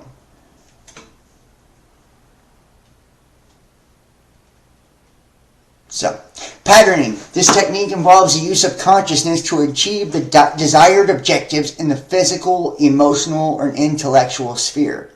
It involves concentration on the desired objective while in a focused 12 state, extension of the individual's perception of that objective into the whole expanded consciousness, and its projection into the universe with the intention that the desired objective is already a matter of established achievement which is destined to be realized within the time frame specified. This particular methodology is based on the belief that the thought patterns generated by our consciousness in a state of expanded awareness create holograms which represent the situation we desire to bring about, and, in so doing, establish the basis for actual realization of the goal. Think about that. Like, and this is why it's so cool to, what are they called? They got a name to it. Something boards where you take like the pictures and shit. I used to make them with my ex-girlfriend Erin.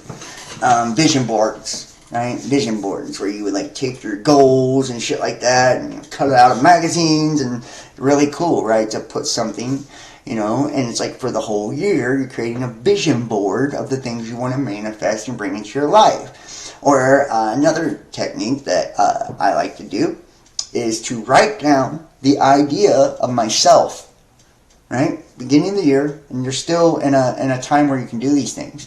Write down the idea of who you see yourself as, the person you see yourself as, the job or career you see yourself doing, the type of relationship and love you see yourself having, the type of person you see yourself being with, the type of car you drive, the type of money you make, the type of gifts and talents and the way you dress and all of it. Right? Write this down. Write it all down. You know. And tell the story of you in your truest essence, your truest version. Don't think it's too far-fetched. Don't think that it's, you know, impossible. But write it down as if it is. Write it down as if it's true. You know. And then every day, they say every day, at least once a day, you know, when you wake up and when you go to bed, before you go to bed, read that story of yourself. Read it out loud. Speak it out into the universe. You know, do it before you go to sleep. Think about it if you can. You know, if you do that for an entire year, like they say it will alter not only your reality drastically, but it will get you to believe, said reality about you. It's like, and that's what it is. You ever see like people that accomplish major things in life? Rich people expect to be rich. They expect to be successful. A lot of people who have like achieved fame and success, they expected it. They always knew there was something different about them, And it's like it starts up here. It's like believing you are who you say you are. It's like we really need to do a lot more of that with ourselves. And those are just a few ways to do that.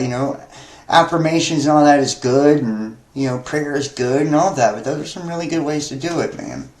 Now, once the thought-generated hologram of the sought-after objective is established in the universe, it becomes an aspect of reality, which interacts with the universal hologram to bring about the desired objective, which might not, under other circumstances, ever occur. In other words, the technique of patterning recognizes the fact that since consciousness is the source of all reality, our thoughts have the power to influence the development of reality in time-space as it applies to us if those thoughts can be projected with adequate intensity.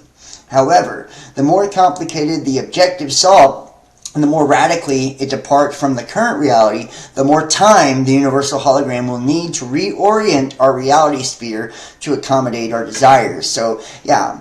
And hold on. Monroe trainers caution against attempting to force the pace of this process because the individual could succeed in dislocating his existing reality with drastic consequences. Okay, so basically, in saying like, the more drastic it is, from what your current reality is, the more time it needs. Because the universe has to bring all of those components into your life to allow for that alignment to take place. You know what I mean? And you have to also gradually bring yourself to that frequency that's compatible with that life as well. It will happen. The pieces will fall into place if you allow them to.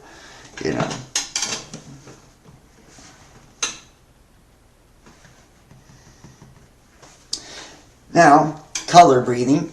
The next technique is called color breathing and is designed to use the expanded awareness and highly focused attentiveness associated with the focused 12 state to imagine various colors in a particularly intense and vivid manner so as to use them to resonate with and in turn to activate the body's own energies. And I'll show you an example of some color stuff here. Hold on one second. Let me grab this.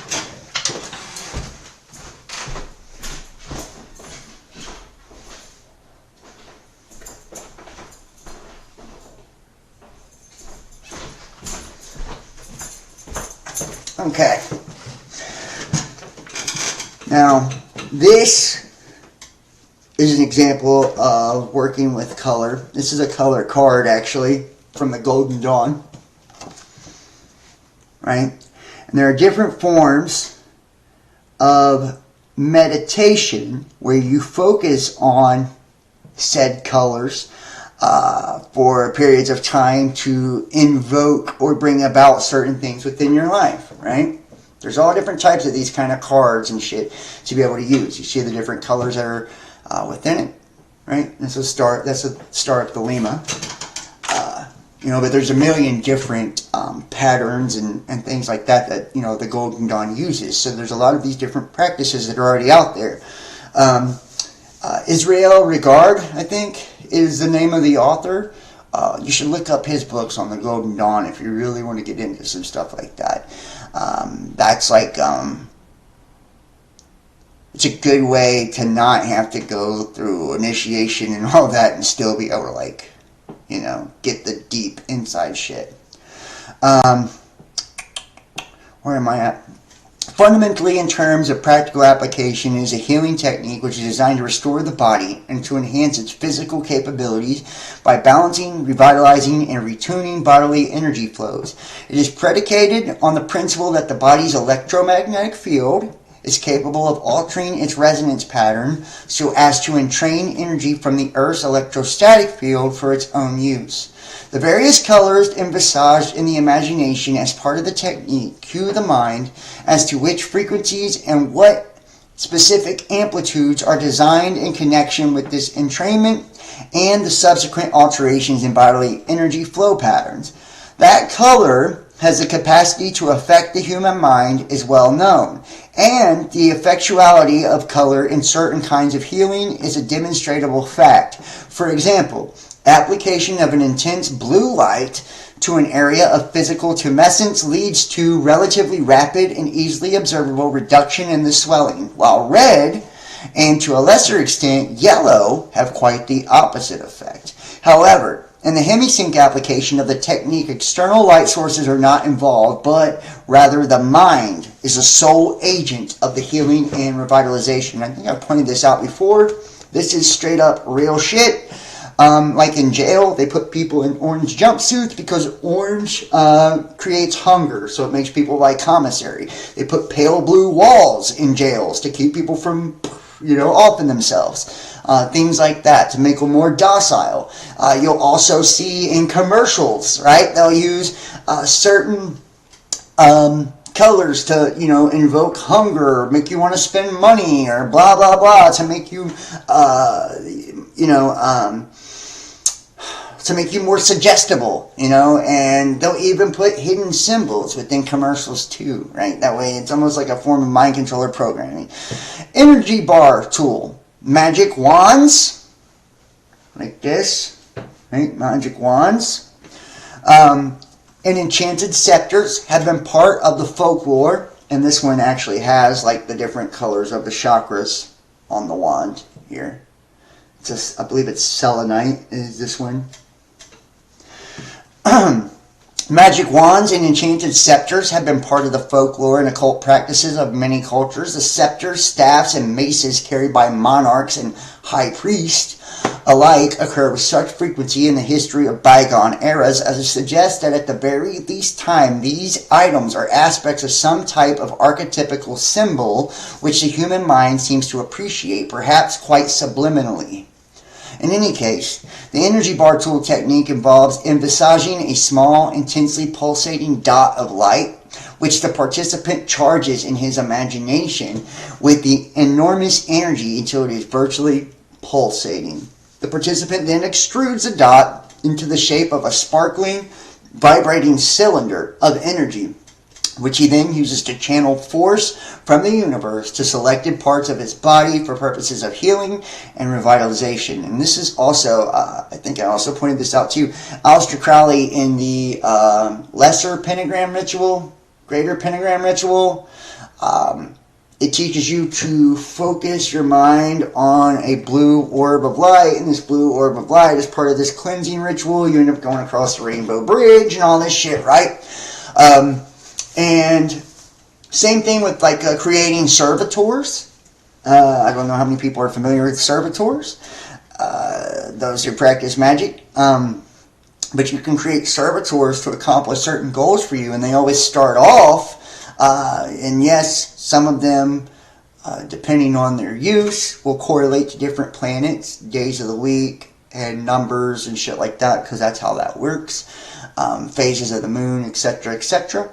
And it usually takes like a moon cycle to actually create the servitor. You draw it on a piece of paper, what you want it to look like. You'll give it its, 3 functions, and you'll give it the words on how you disband it and return the energy back to yourself. You have it feed off of sun and moonlight, right? Not off of people's energy or your own.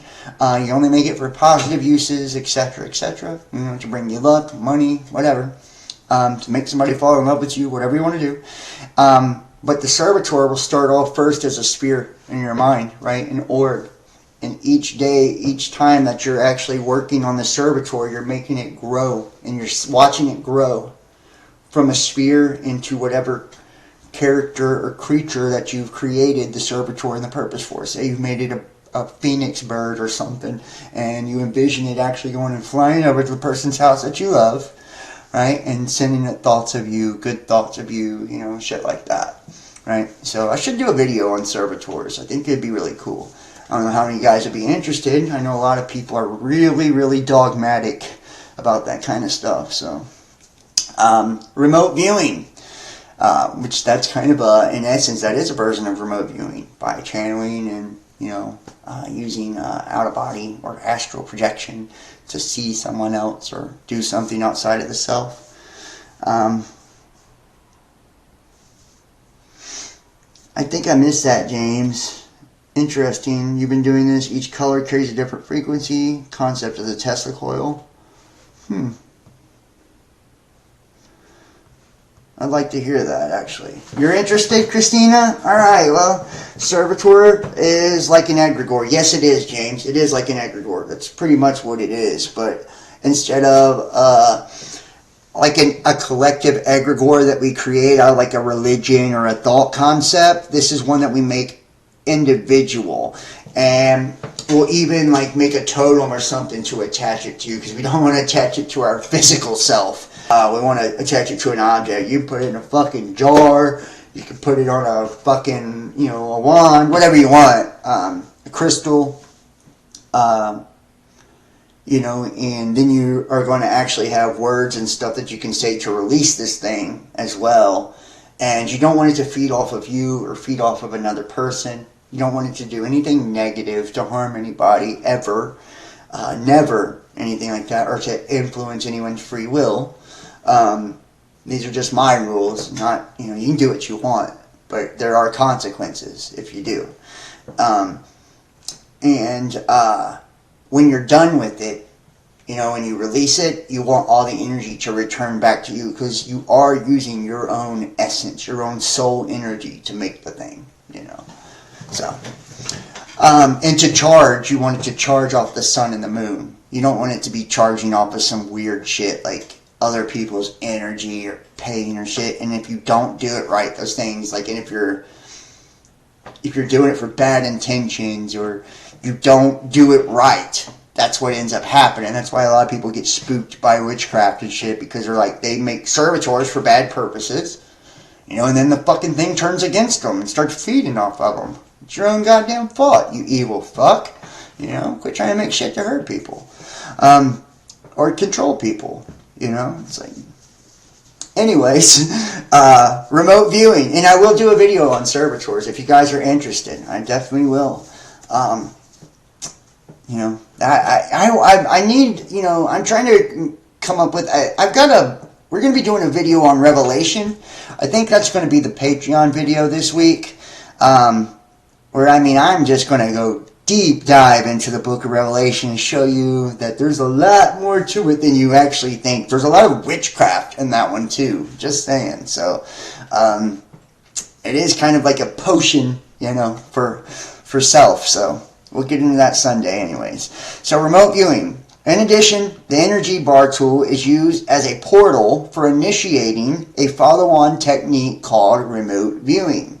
In its context, the participant turns his bar of energy into a whirling vortex through which he sends his imagination in search of new and illuminating insights. The apparent purpose of the symbolism involved in the vortex seems to be to cue the subconscious and convey to it instructions as to what the participant wishes to do, but in terms of non-verbal symbols which the right hemisphere of the mind is capable of understanding. Now, with remote viewing, I know people that are way better at that than me. That's not one of my greatest gifts. I can astral project, but I'm not like a bomb-ass remote viewer. I have a lot of different psychonaut skills, but that's not one of them. Mine's more as like telepathy, manifestation, things like that. Hypnosis, things of that nature. But I do know people that are really good at remote viewing to a scary, scary point. Like they can see what the fuck you're doing in real time type shit. Like they're that good. Some people are really good. And what he's saying to the participant wishes to do in terms of nonverbal symbols, anytime like somebody's using like quantum hypnosis techniques, or say I'm trying to, and I've done it before, I won't say when, you just have to watch to see, I guess. But when sometimes I have, conveyed subconscious messages under the things I speak, it's like, and it's only for people that can pick up on those subconscious messages. So it's like, when you're in a high state of consciousness, and you're speaking from a high state of consciousness, symbols, words, things like that, because the right brain is all-knowing, the subconscious will pick up on those cues and be triggered by them or catalyzed by them. right? Even if the thinking mind doesn't even perceive it. So a lot of people wonder why they watch certain people and they fucking feel a certain way, or why they've watched certain videos and all of a sudden they're triggered into these fucking awakenings and enlightenment. That's why.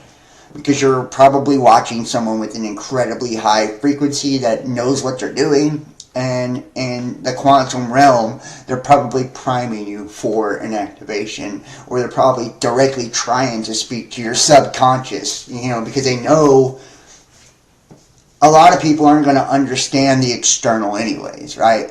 If you're like speaking a lot of scientific mumbo jumbo shit, it's like not a lot of people are going to understand that, but the subconscious is going to get everything that I say, or everything that they say, so it's like you're going to be triggered by it, like whether you know it or not. And that's, and I feel like the fact that we're even drawn into people like that shows that we're ready for it anyways. Our consciousness is ready for that. It's looking for that. It's attracted to that, right? And once you start catching on to it, and you're primed by it, then you'll pick up on it. Each time you'll start to recognize the pattern for when you're being primed, when someone's priming your subconscious, and people can do it for shit, negative, ugly reasons, right? They do it in advertising. The government does it to control your mind, right? Propaganda, all of that. And I hate to say it, even people in the spiritual community are just dog shit, and they do it because they want you to fucking worship them, and they're weirdos. But not all people are, and some people are actually doing it for good, benevolent reasons, because they know that you don't have the opportunity to join some fucking brotherhood or mystic cult and get that knowledge, so they want to give it to you, and the only way they know how to without getting their fucking brains blown out is by speaking to your subconscious, So, living body map. This technique provides amplification for application of the energy bar tool as a means of healing specific areas or systems of the human body. The configuration of the participant's body is imagined, and then the various major systems, such as the nervous and circulatory systems, are envisaged in appropriate colors within the confines of the outline being held in the imagination. The energy bar tool is then applied to energizing, balancing, and healing in whatever manner the participant desires. In the process, the participant visualizes various streams of colored energy flowing out of the tool into the organ system or area upon which the revitalizing or healing application is being made. Since colors are the result of differing wavelengths of light, which is to say, energy at various frequencies, this technique operates on the assumption that as a human body is composed of energy, it can be vitalized and healed through the additive application of additional energy, provided that the energy is applied in the appropriate form. So it's energetic healing, right? It's like envisioning your astral body, astral self, and the different colors for the correct diagnosis or application to wherever you're off within your system, your energetic system, or whether you have ailments. And every ailment or sickness, right, or dis-ease is distortion within the auric field or frequency, or misalignment within the chakras. Yeah. So that's why people like Christ and shit were able to, heal people by the laying on of hands. It was a transferring of energy they could feel, or shamans, they can feel, the disharmony within your aura. Some people have the ability to see auras. I have seen auras. It's not my gift, but I have seen them.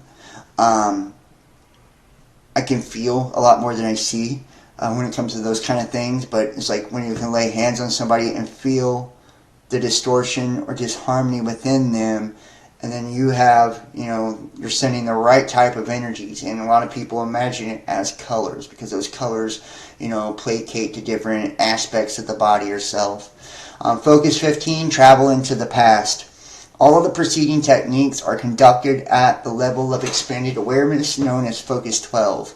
However, the technique of time travel into the past involves further expansion of consciousness through the inclusion of additional levels of sound on the Hemisync tapes.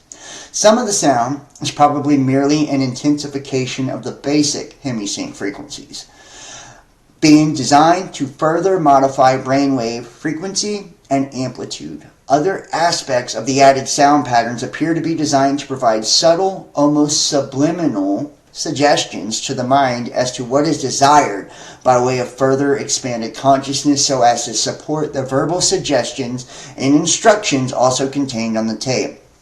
Even the instructions are highly symbolic, which with time being visualized as a huge wheel in the universe with various spokes, each of which gives access to a different part of the participant's past.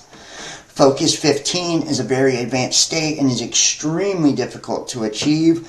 Probably less than 5% of all participants in any given gateway experience actually fully achieve the Focus 15 state during the course of the approximately 7 days of training. Nonetheless, Monroe Institute trainers affirm that with enough practice, eventually Focus 15 can be achieved. They also state that not only the individual's past history is available for examination by one who has achieved Focus 15, but other aspects of the past with which the individual himself has had no connection may also be accessed.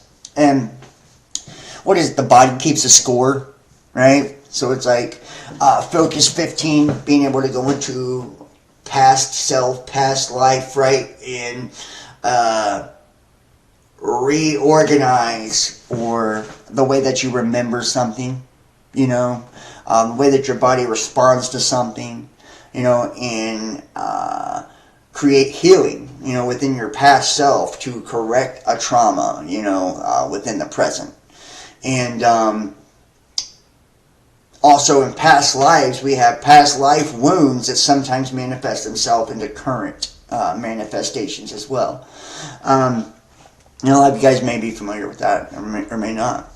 The out-of-body movement, this remarkable phenomenon, has been saved for discussion in detail until last because of the interest which it occasions and special circumstances involved in its attainment.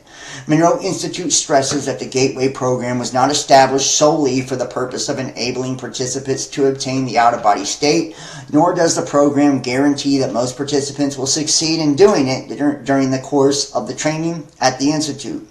Only one tape out of the many which make up the Gateway experience is devoted to the techniques involved in the out-of-body movement. Basically, these techniques are merely designed to make it easier for the individual to achieve the out-of-body state when his brainwave pattern and personal energy levels have reached a point that he is in apparent harmony with his surrounding electromagnetic environment, such that he feels that he has reached the threshold where separation is a possibility. To facilitate achieving the out-of-body state, Bob Monroe, the founder of Monroe Institute, is quoted in a recent magazine article as saying that in order to assist the participant, the particular Hemisync tapes concerned with this technique employ beta signals of around 2877.3 CPS, or cycles per second, since 30 to 40 cycles per second is considered to be normal range for beta brainwave signals, those associated with the wakeful state. It is apparent that the Monroe Institute is convinced that the same heightened state of brainwave frequency output which promotes altered states of consciousness is also an important consideration in assisting in achievement of out-of-body states. The actual techniques employed for separating from the body involve such simple maneuvers as rolling out, lifting out after the fashion of a telephone pole, wherein the individual separates in a rigid, head-first manner, such that he finds himself standing at attention at the foot of his physical body, and sliding out through either end of his body. Roll of the REM sleep. And you guys have heard like hypnagogic dream state, right? It is interesting to note that Bob Monroe informed the Gateway class that finished the 7th of May, 1983, that an ex-trainer of his operating in Charlottesville, Virginia, found that he could guarantee out-of-body movements by bringing participants down into a rapid eye movement, or REM state of sleep, and then use the Hemisync technique. And I've used hypnagogic dream state to actually astral project, so it does work. This may well be a function of the fact that most, if not all people, reputedly go into an out-of-body state during REM sleep. REM sleep is the deepest possible level of ordinary sleep and involves complete disengagement of the body's motor cortex functions from the neck down and nearly complete suppression of consciousness in the left brain hemisphere. The effect of this is to put the body in a state of complete stillness so far as the skeletal muscle structure is concerned, thereby further promoting the state of deep rest needed to eliminate the bifurcation echo. In addition, it leaves the right hemisphere of the brain free to respond to the instructions and suggestions contained on the gateway tape. However, use of the Hemisync tapes at this point may be less a factor in actually achieving the out-of-body state than it is a matter of focusing the brain enough so that a residual memory of having naturally achieved an out-of-body state is carried into the waking state. Indeed, it may even be postulated that some dreams associated with deep levels of sleep are in fact functions of the same kind of altered consciousness, involved in interaction with the universe that plays a role in all the focus 12, 15, and 21 states described above. The difference between those states and the condition of the mind in REM sleep seems to be that the left hemisphere is almost totally disengaged in the latter experience, such that the memory of what was achieved in the altered states of consciousness cannot usually be retrieved by conscious desire because the left hemisphere has no knowledge of its existence or its location in the right hemisphere. Admittedly, some people can be trained to remember their REM state dreams through intense conditioning in the waking state, but even that may be more of a function of establishing pathways in the right hemisphere, which the left hemisphere can access following re-entry into the wakeful state, than it is an indication of any specific left hemisphere conscious involvement in the process during REM sleep. In any event, the three apparent conditions required for voluntary inducing out-of-body state in most individuals seem to be: 1. Achievement of a state of of profound quiet in the body, such as the bifurcation echo fades and resonant at approximately 7 Hz is established. 2. Synchronization of the two brain hemisphere wave patterns. And 3. Subsequent stimulation of the right hemisphere of the mind to attain a state of heightened alertness, which, of course, interferes with brain hemisphere synchronization, but not until a sufficient level of enhanced frequency has first been established to help achieve the out-of-body state. Interesting, is it not? Very interesting. And notice how a lot of this hypnosis, a lot of this subliminal messaging, a lot of this, all of it is truly speaking to the subconscious to get around the left brain, to create these neural pathways so you can essentially remember the process and do it in an awakened state. Right? Isn't that basically what all of this does? And when you're like being hypnotized with, hypnotic regression, same thing. They're trying to create those pathways and access your past lives and memories and shit and your repressed shit, by going around the left brain. It's very interesting, guys. They can do it with frequency. Make sure you guys hit the thumbs up, too, if you're in the chat. Information collection potential, 33. The information acquisition potential associated with the out-of-body state seems to attract the most attention from the standpoint of developing practical applications for the gateway technique. Unfortunately, although the out-of-body state can apparently be achieved by many people without excessive expenditure of time or effort, the purposes to which it can be put are currently limited by the fact that although individuals in this state may travel anywhere on an instantaneous basis in either the terrestrial or in other spheres, information distortion in the former context remains a major concern. How about that? Information distortion is a major concern. Today, according to one of the trainers at Monroe Institute, numerous experiments have been conducted involving persons moving from one coast to the other in the out-of-body state to read a series of 10 computer-generated numbers in a university laboratory. Although most have acquired enough of the digits to make clear that their consciousness was present, none have ever succeeded in getting all 10 correct.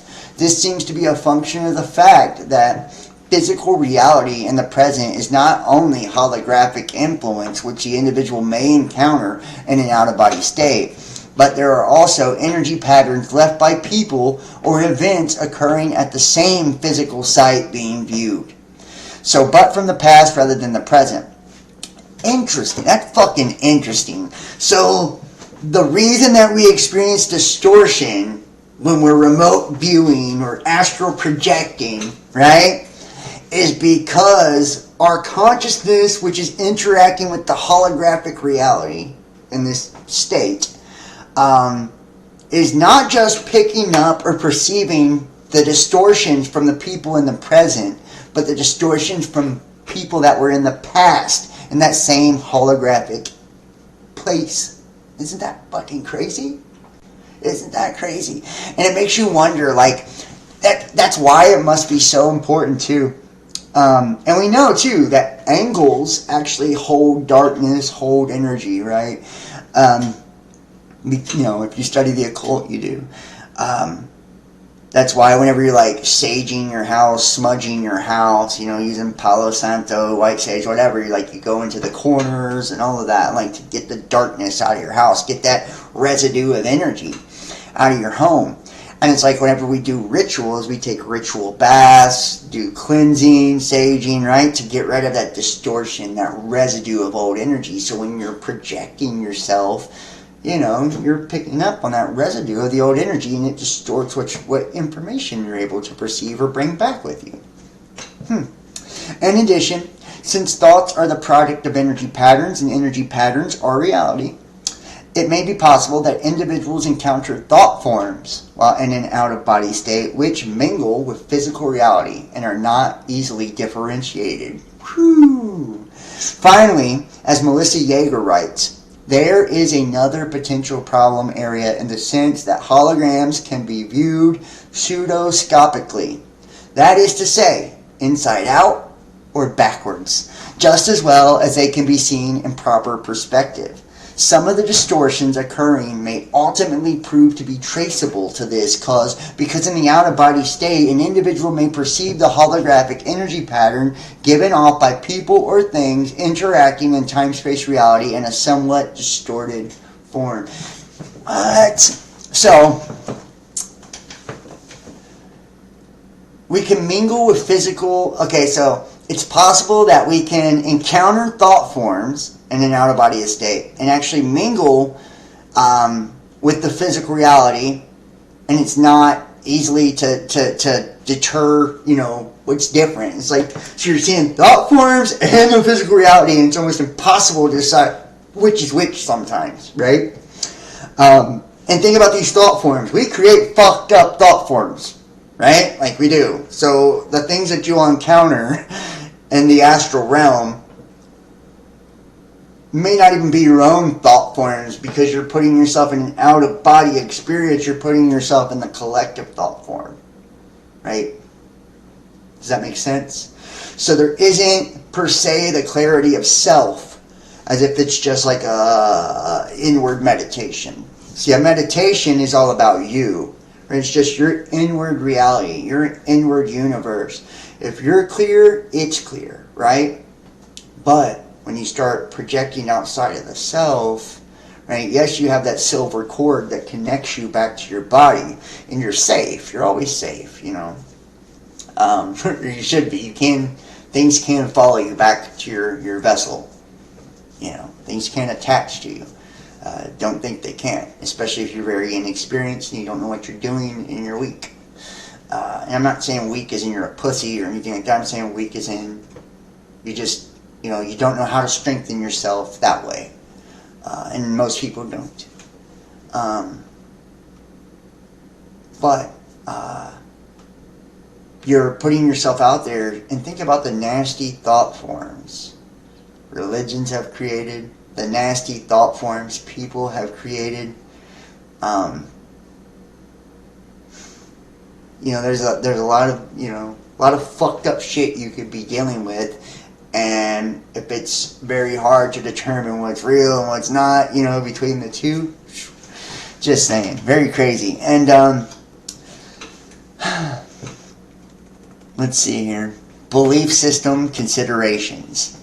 In 1967, Alexandra David Neal, and you know what? But I'm going to be doing a lot more on this kind of stuff. We're going to be doing videos on servitors, astral projection, I think it would probably be even cool to like focus on different techniques. I wish I could get like a group together. If you're in the Cincinnati area, hit me up. I'd love to have people that are willing to, maybe come to my home, or I'll come to yours, and like get a few of us together and, practice some things. I like to tap into all different types of shit, so you can't be a pussy if you hang out with me, because it's not just astral projection. I'm into spiritism and all of those things, because I'm always trying to experiment with how I can access more of my consciousness and access more of the invisible world. So belief system considerations, and you can text me or email me if that is you, if you're in the Cincinnati area, northern Kentucky, or southwest Ohio. In 1967, Alexandra David Neal and Lama Yongden wrote a book entitled Secret Oral Teachings in Tibetan Buddhist Sects. From the following quote is taken, quote, "The tangible world is movement, say the masters. Not a collection of moving objects, but movement itself. There are no objects in movement. It is the movement which constitutes the objects which appear to us. They are nothing but movement. This movement is a continued and infinitely rapid succession of flashes of energy. In Tibetan, it's tisal or shuk. All objects perceptible to our senses, all phenomena of whatever kind, of whatever aspects they may assume, are constituted by a rapid succession of instantaneous events. The classic description of the universal hologram is to be found in a Hindu sutra, which says, quote, "In the heaven of Indra, there is said to be a network of pearls so arranged that if you look at one, you see all the others reflected in it." That's amazing. I have cited this quotation because it shows that the concept of the universe, which is at least some physicists are now coming to accept, is identical in its essential aspects with the one known to the learned elite in selected civilizations and cultures of high attainment in the ancient world. The concept of the cosmic egg, for example, is well known to scholars familiar with the ancient writings of the Eastern religions. Nor are the theories presented in this paper at variance with the essential tenets of the Judeo-Christian stream of thought. The concept of visible reality, i.e. the created world, as being an emanation of an omnipotent and omniscient divinity who is completely unknowable in its primary state of being. The absolute, at rest in infinity, is a concept straight out of Hebrew mystical philosophy. Even the Christian concept of the Trinity shines through the description of the absolute as presented in this paper. The description of energy, totally at rest, in infinity fits the Christian metaphysical concept of the Father, while the infinite self-consciousness resident in that energy providing the motive force of will to bring a portion of that energy into motion to create reality corresponds with the Son. This is so because in order to attain self-consciousness, the consciousness of the Absolute must project a hologram of itself and then perceive it. That hologram is a mirror image of the Absolute in infinity, still exists outside time and space, but is one step removed from the Absolute and is the actual agent of all creation, all reality, and the eternal thought or concept of self which results from this self-consciousness serves and I don't know why it cuts off right there. The motivational aspect, it is a step-by-step procedure which involves repetitive practice of the techniques concerned, using each new insight as a means of the penetrating farther during the next practice session.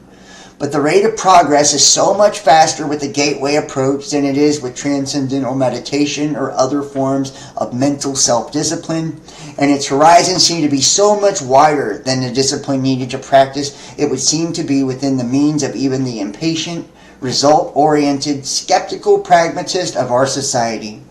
Unlike yoga and other forms of Eastern mental discipline, Gateway does not require the infinite patience and total personal subservience to and faith in a system of discipline designed to absorb all the individual's energies over most of a lifetime. Rather, it will begin to produce at least minimal results within a relatively short time such that enough feedback is available to motivate and energize the individual to continue working with it. Indeed, the speed with which an individual may expect to progress seems less a function of the number of hours spent practicing than it is a question of the speed with which he or she is able to use the insights gained to release anxieties and stresses within both the mind and the body. These points of the energy blockage seem to provide the principal barriers to achieving the enhanced energy states and focus of mind needed for rapid progression. The more compulsive, the more uptight the individual may be at the outset, the more barriers he or she will initially encounter to achieving a deep or immediate experience. But as the insights begin to come and the blockages begin to dissolve, the way ahead becomes increasingly clear, and the value of Gateway moves from the status of a matter of intellectual assessment to one of personal experience. Conclusion: there is a sound, rational basis in terms of physical science parameters for considering Gateway to be plausible in terms of its essential objectives. Intuitional insights of not only personal, but of practical and professional nature would seem to be within bounds of reasonable expectations. However, a phased approach for entering the Gateway experience in an accelerated mode would seem to be required if the time needed to reach advanced states of altered consciousness is to be brought within more manageable limits from the standpoint of establishing an organization-wide exploitation of Gateway's potential. The most promising approach suggested in the foregoing study involves the following steps. A. Begin by using the Gateway Hemisync tapes to achieve enhanced brain focus and to induce hemisphere synchronization. B. Then add strong REM sleep frequencies to induce left brain quiescence and deep physical relaxation. C. Provide hypnotic suggestion designed to enable an individual to induce deep auto-hypnotic state at will. D. Use auto-hypnotic suggestion to attain much enhanced focus of concentration and motivation in rapidly progressing through Focus 12 exercises. E. Then repeat steps A and B following use of the auto-hypnotic suggestion that an out-of-body movement will occur and be remembered. F. Repeat step E to achieve facility in gaining out-of-body state under conscious control. After hypnotic suggestion to stress ability to consciously control out-of-body movement and maintain it even after REM sleep state ends. And G. Approach Focus 15 and 21 objectives, escape from time and space, and interact within new dimensions from the out-of-body perspectives. H. Use multi-focus approach to solve problems of distortion in terrestrial information gathering trips. This approach involves the use of 3 individuals in the out-of-body state. 1 viewing the target objective here in time-space, 1 viewing it at Focus 15 as it slips into the immediate past, and 1 viewing it at Focus 21 as it slips from the immediate future. Debrief all 3 and compare data gathered from the 3 points of view. If care is taken to ensure that the 3 all go out of body together in the same environment, their consciousness energy systems should resonate in sympathetic oscillation. They can tune in to the same target on different planes or dimensions with greater effectiveness. I would love to try that with 2 other people, by the way. Hit me up, guys. I'm serious. Some of y'all probably want to do it. I encourage pursuit of full, and I wonder if we could do it like remotely, like say on video. You know what I mean? How fucking cool would that be if we did an experiment with 3 of us and we all did an out-of-body state, listened to the gateway tapes together, right? And had an objective, per se. Someplace you wanted to go, did it exactly like this, and then afterwards we interviewed all 3 of us separately, right? Recorded our answers to the questions and compared. I think that would be fucking cool, fucking interesting. I would do a documentary on it. That's how cool I think it would be. I encourage pursuit of full self-knowledge by all individuals involved in the foregoing experiments to enhance objectivity in out-of-body observation and thinking, and to remove personal energy blockages likely to retard rapid progress. J, be intellectually prepared to react to possible encounters with intelligent, non-corporal energies forms when time-space boundaries are exceeded. K, arrange to have groups of people in Focus 12 state unite their altered consciousness to build holographic patterns around sensitive areas to repulse possible unwanted out-of-body presences. Have you guys heard that during the Law of One shit, that's kind of what happened? That, what is her name? Carla was like the main subject that talked to Ra, right? And when they were doing the I Am Ra shit, right? And it's like, that was a ritual, right? They put like the chalice of water, the candle at her head with the triangle and all that, covered her eyes. And she was channeling that she kept having demonic entities like fucking attack her. Like she was getting ripped apart by these demonic entities. And it's like, it's interesting when you're like really going to the goddamn depths of this shit. You know, and Ra allegedly was like a 7th density being, so that's like a high density. That's like where we would be in the next incarnation, basically. And there was other entities she talked to as well. I'm trying to think of their names. It's not as important. They didn't write a book about them, but there was 2 other ones too. One was a 6th density, one was a 5th density entity as well. The Law of One. Yeah, she was just attacked all the time, basically, by entities and demons and shit like that did not want them to tap into whatever they were tapping into, or to write books about it, or put information out about it. So, how about that? Having people unite consciousness to build holographic patterns, you know, to repulse unwanted out-of-body presences. How, you know, that would be something cool to try too. It's like creating, it's almost like a fucking, like a conscious army, you know, to battle demonic entities and shit like that. It's like, that's what I mean. People that would be willing to try these experiments with me, you would have to be a brave, a spiritual badass. Because, I mean, there could be, you know, I've been through it all, so none of this scares me at all. I've probably done way worse. But, I mean, people are interested. I would love to get some people together and try some of these things. I can't do it alone. L, encourage more advanced gateway participants to build holographic patterns, a successful attainment and rapid progress for advanced colleagues to assist them in progressing through the gateway system. You see that, man? That's really positive, too. You know, it's like encouraging people. You know, we're building things in the astral. If these experiments are carried through, it is to be hoped that we will truly find a gateway to gateway and to the realm of practical application for the whole system of techniques which comprise it. How about that? And that's it, man. And we should definitely, the bibliography here, a lot of these different books, Human Behavior, Stalking the Wild Pendulum, The Great Quantum Debate, Journeys Out of the Body, The Mystic Spiral, Kundalini Psychosis or Transcendence, The Mother Earth, Altered State of Consciousness. There's a lot of different books in here if you guys want to check that out. I'm going to leave that up on the screen. I do want to say thank you, man. You love this content and it's right up your alley. I'm glad. I am so glad. I do want to say thank you to each and every one of you guys for taking the time to watch me.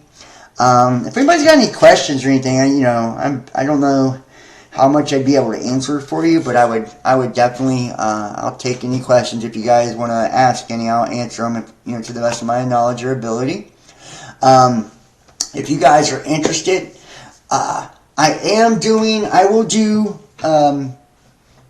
a deal, I guess, this weekend on tarot readings for those that are interested in booking tarot readings. I guess we'll do $35, right, for a tarot reading. Let me know. You got to give me 48 to 72 hours if you want the video. So $35 if you guys want to book a tarot reading. Once you pay, paypal.me/thebestdampodcast, Cash App, money sign, Best Damn Podcast, or you can do it through Facebook Messenger Pay. And that's facebook.com/John Keane, Best Damn Podcast, or you can also purchase them now on Patreon. Patreon.com, Best Damn Podcast Official, and I believe you can purchase them on Facebook too, pretty sure. On facebook.com/Best Damn Podcast. So if you guys want to book a tarot reading, once you pay, text 513-393-2396 or email therealbestdampodcast@gmail.com. Put tarot in the description and, send me your name, your birth date, and a paragraph on, what you want to know about, and if you'd like to set up a phone call with me, tell me, what time and day, is good for you, and I'll tell you if I'm available, and we'll set it up. If it's the video thing, I'll make you a private video and send you the link. It usually takes me 2 or 3 days to get those out. Give me 72 hours from the time that you pay. Also, I do dream interpretations and shit like that for people that are interested as well. I do want to say thank you to anybody who has donated or, anything like that. The donations are huge. Not a lot of people do these days, so I'm grateful when you guys do. It helps me so much. And if you want access to the uncensored shows, like we did the Epstein Files last week, we'll be doing a new one. Every Sunday is a private show that's not going to be for the public. You can either join me on Patreon, patreon.com, Best Damn Podcast Official, or you can use one of those donation links. And when you donate, you text that number and say, hey, I donated, and I'll send you the links each week, for that month. You only get, for the month that you donated. Some people don't want to do the Patreon because, but you get the option to be billed it every month, right? So, it's no real, if you don't want to continue, they don't force you. But people are weird like that, so yeah. If you want access to that, I'll be doing another one this Sunday. I did last Sunday, and there's an entire library of private content as well that's never, been public for anybody. And it's stuff that you just can't say on the public platforms, And the people that are interested in, booking, if you want a natal chart, astrology, tarot readings, dream interpretations, any of that, or if you just want spiritual work in general or need to, talk about, you've got some things going on. Some people have demonic attachments. You'd be surprised the shit that I've dealt with over the years. Because I've dealt with all of it myself. So, just hit me up. And if you guys are interested in doing some of these experiments with me too, make sure to reach out. Please make sure to hit the like, share this link, share it on your social media, your Facebook groups, all that good stuff. Make sure to follow me too. YouTube, Instagram, Facebook, Best Damn Podcast, Twitter, The Real Best Damn, TikTok. I do the daily tarot reads every day, which they're doing really good right now. So thank you for you guys that watch my content. And I'll be continuing to do these videos as well. I'm trying to do a lot more this year. I'm really trying to get it out there and really trying to establish this community again, because I just feel like there's really shitty quality when it comes to people doing this type of content. I don't even have anything I can watch anymore. So it's like, fuck it. If I'm not even able to watch a video, I might as well make one. And it's like a lot of even the tarot out there isn't even good. It's like a lot of people, you really should master your craft before you put it out in the public, man. So, thank you, Christina Leja, Kimberly F, JT1111. I appreciate all of you guys. Seriously, I do. Grant's Modern Life, Graceful Heart, Thank you, guys. James Dunn. All right, man. I love all of you guys, and I guess I'll see you next time. Make sure to subscribe, hit that like, share, comment, all that good stuff, and donate, support, or book a personal reading. All right, guys. Love you. See you soon. Peace.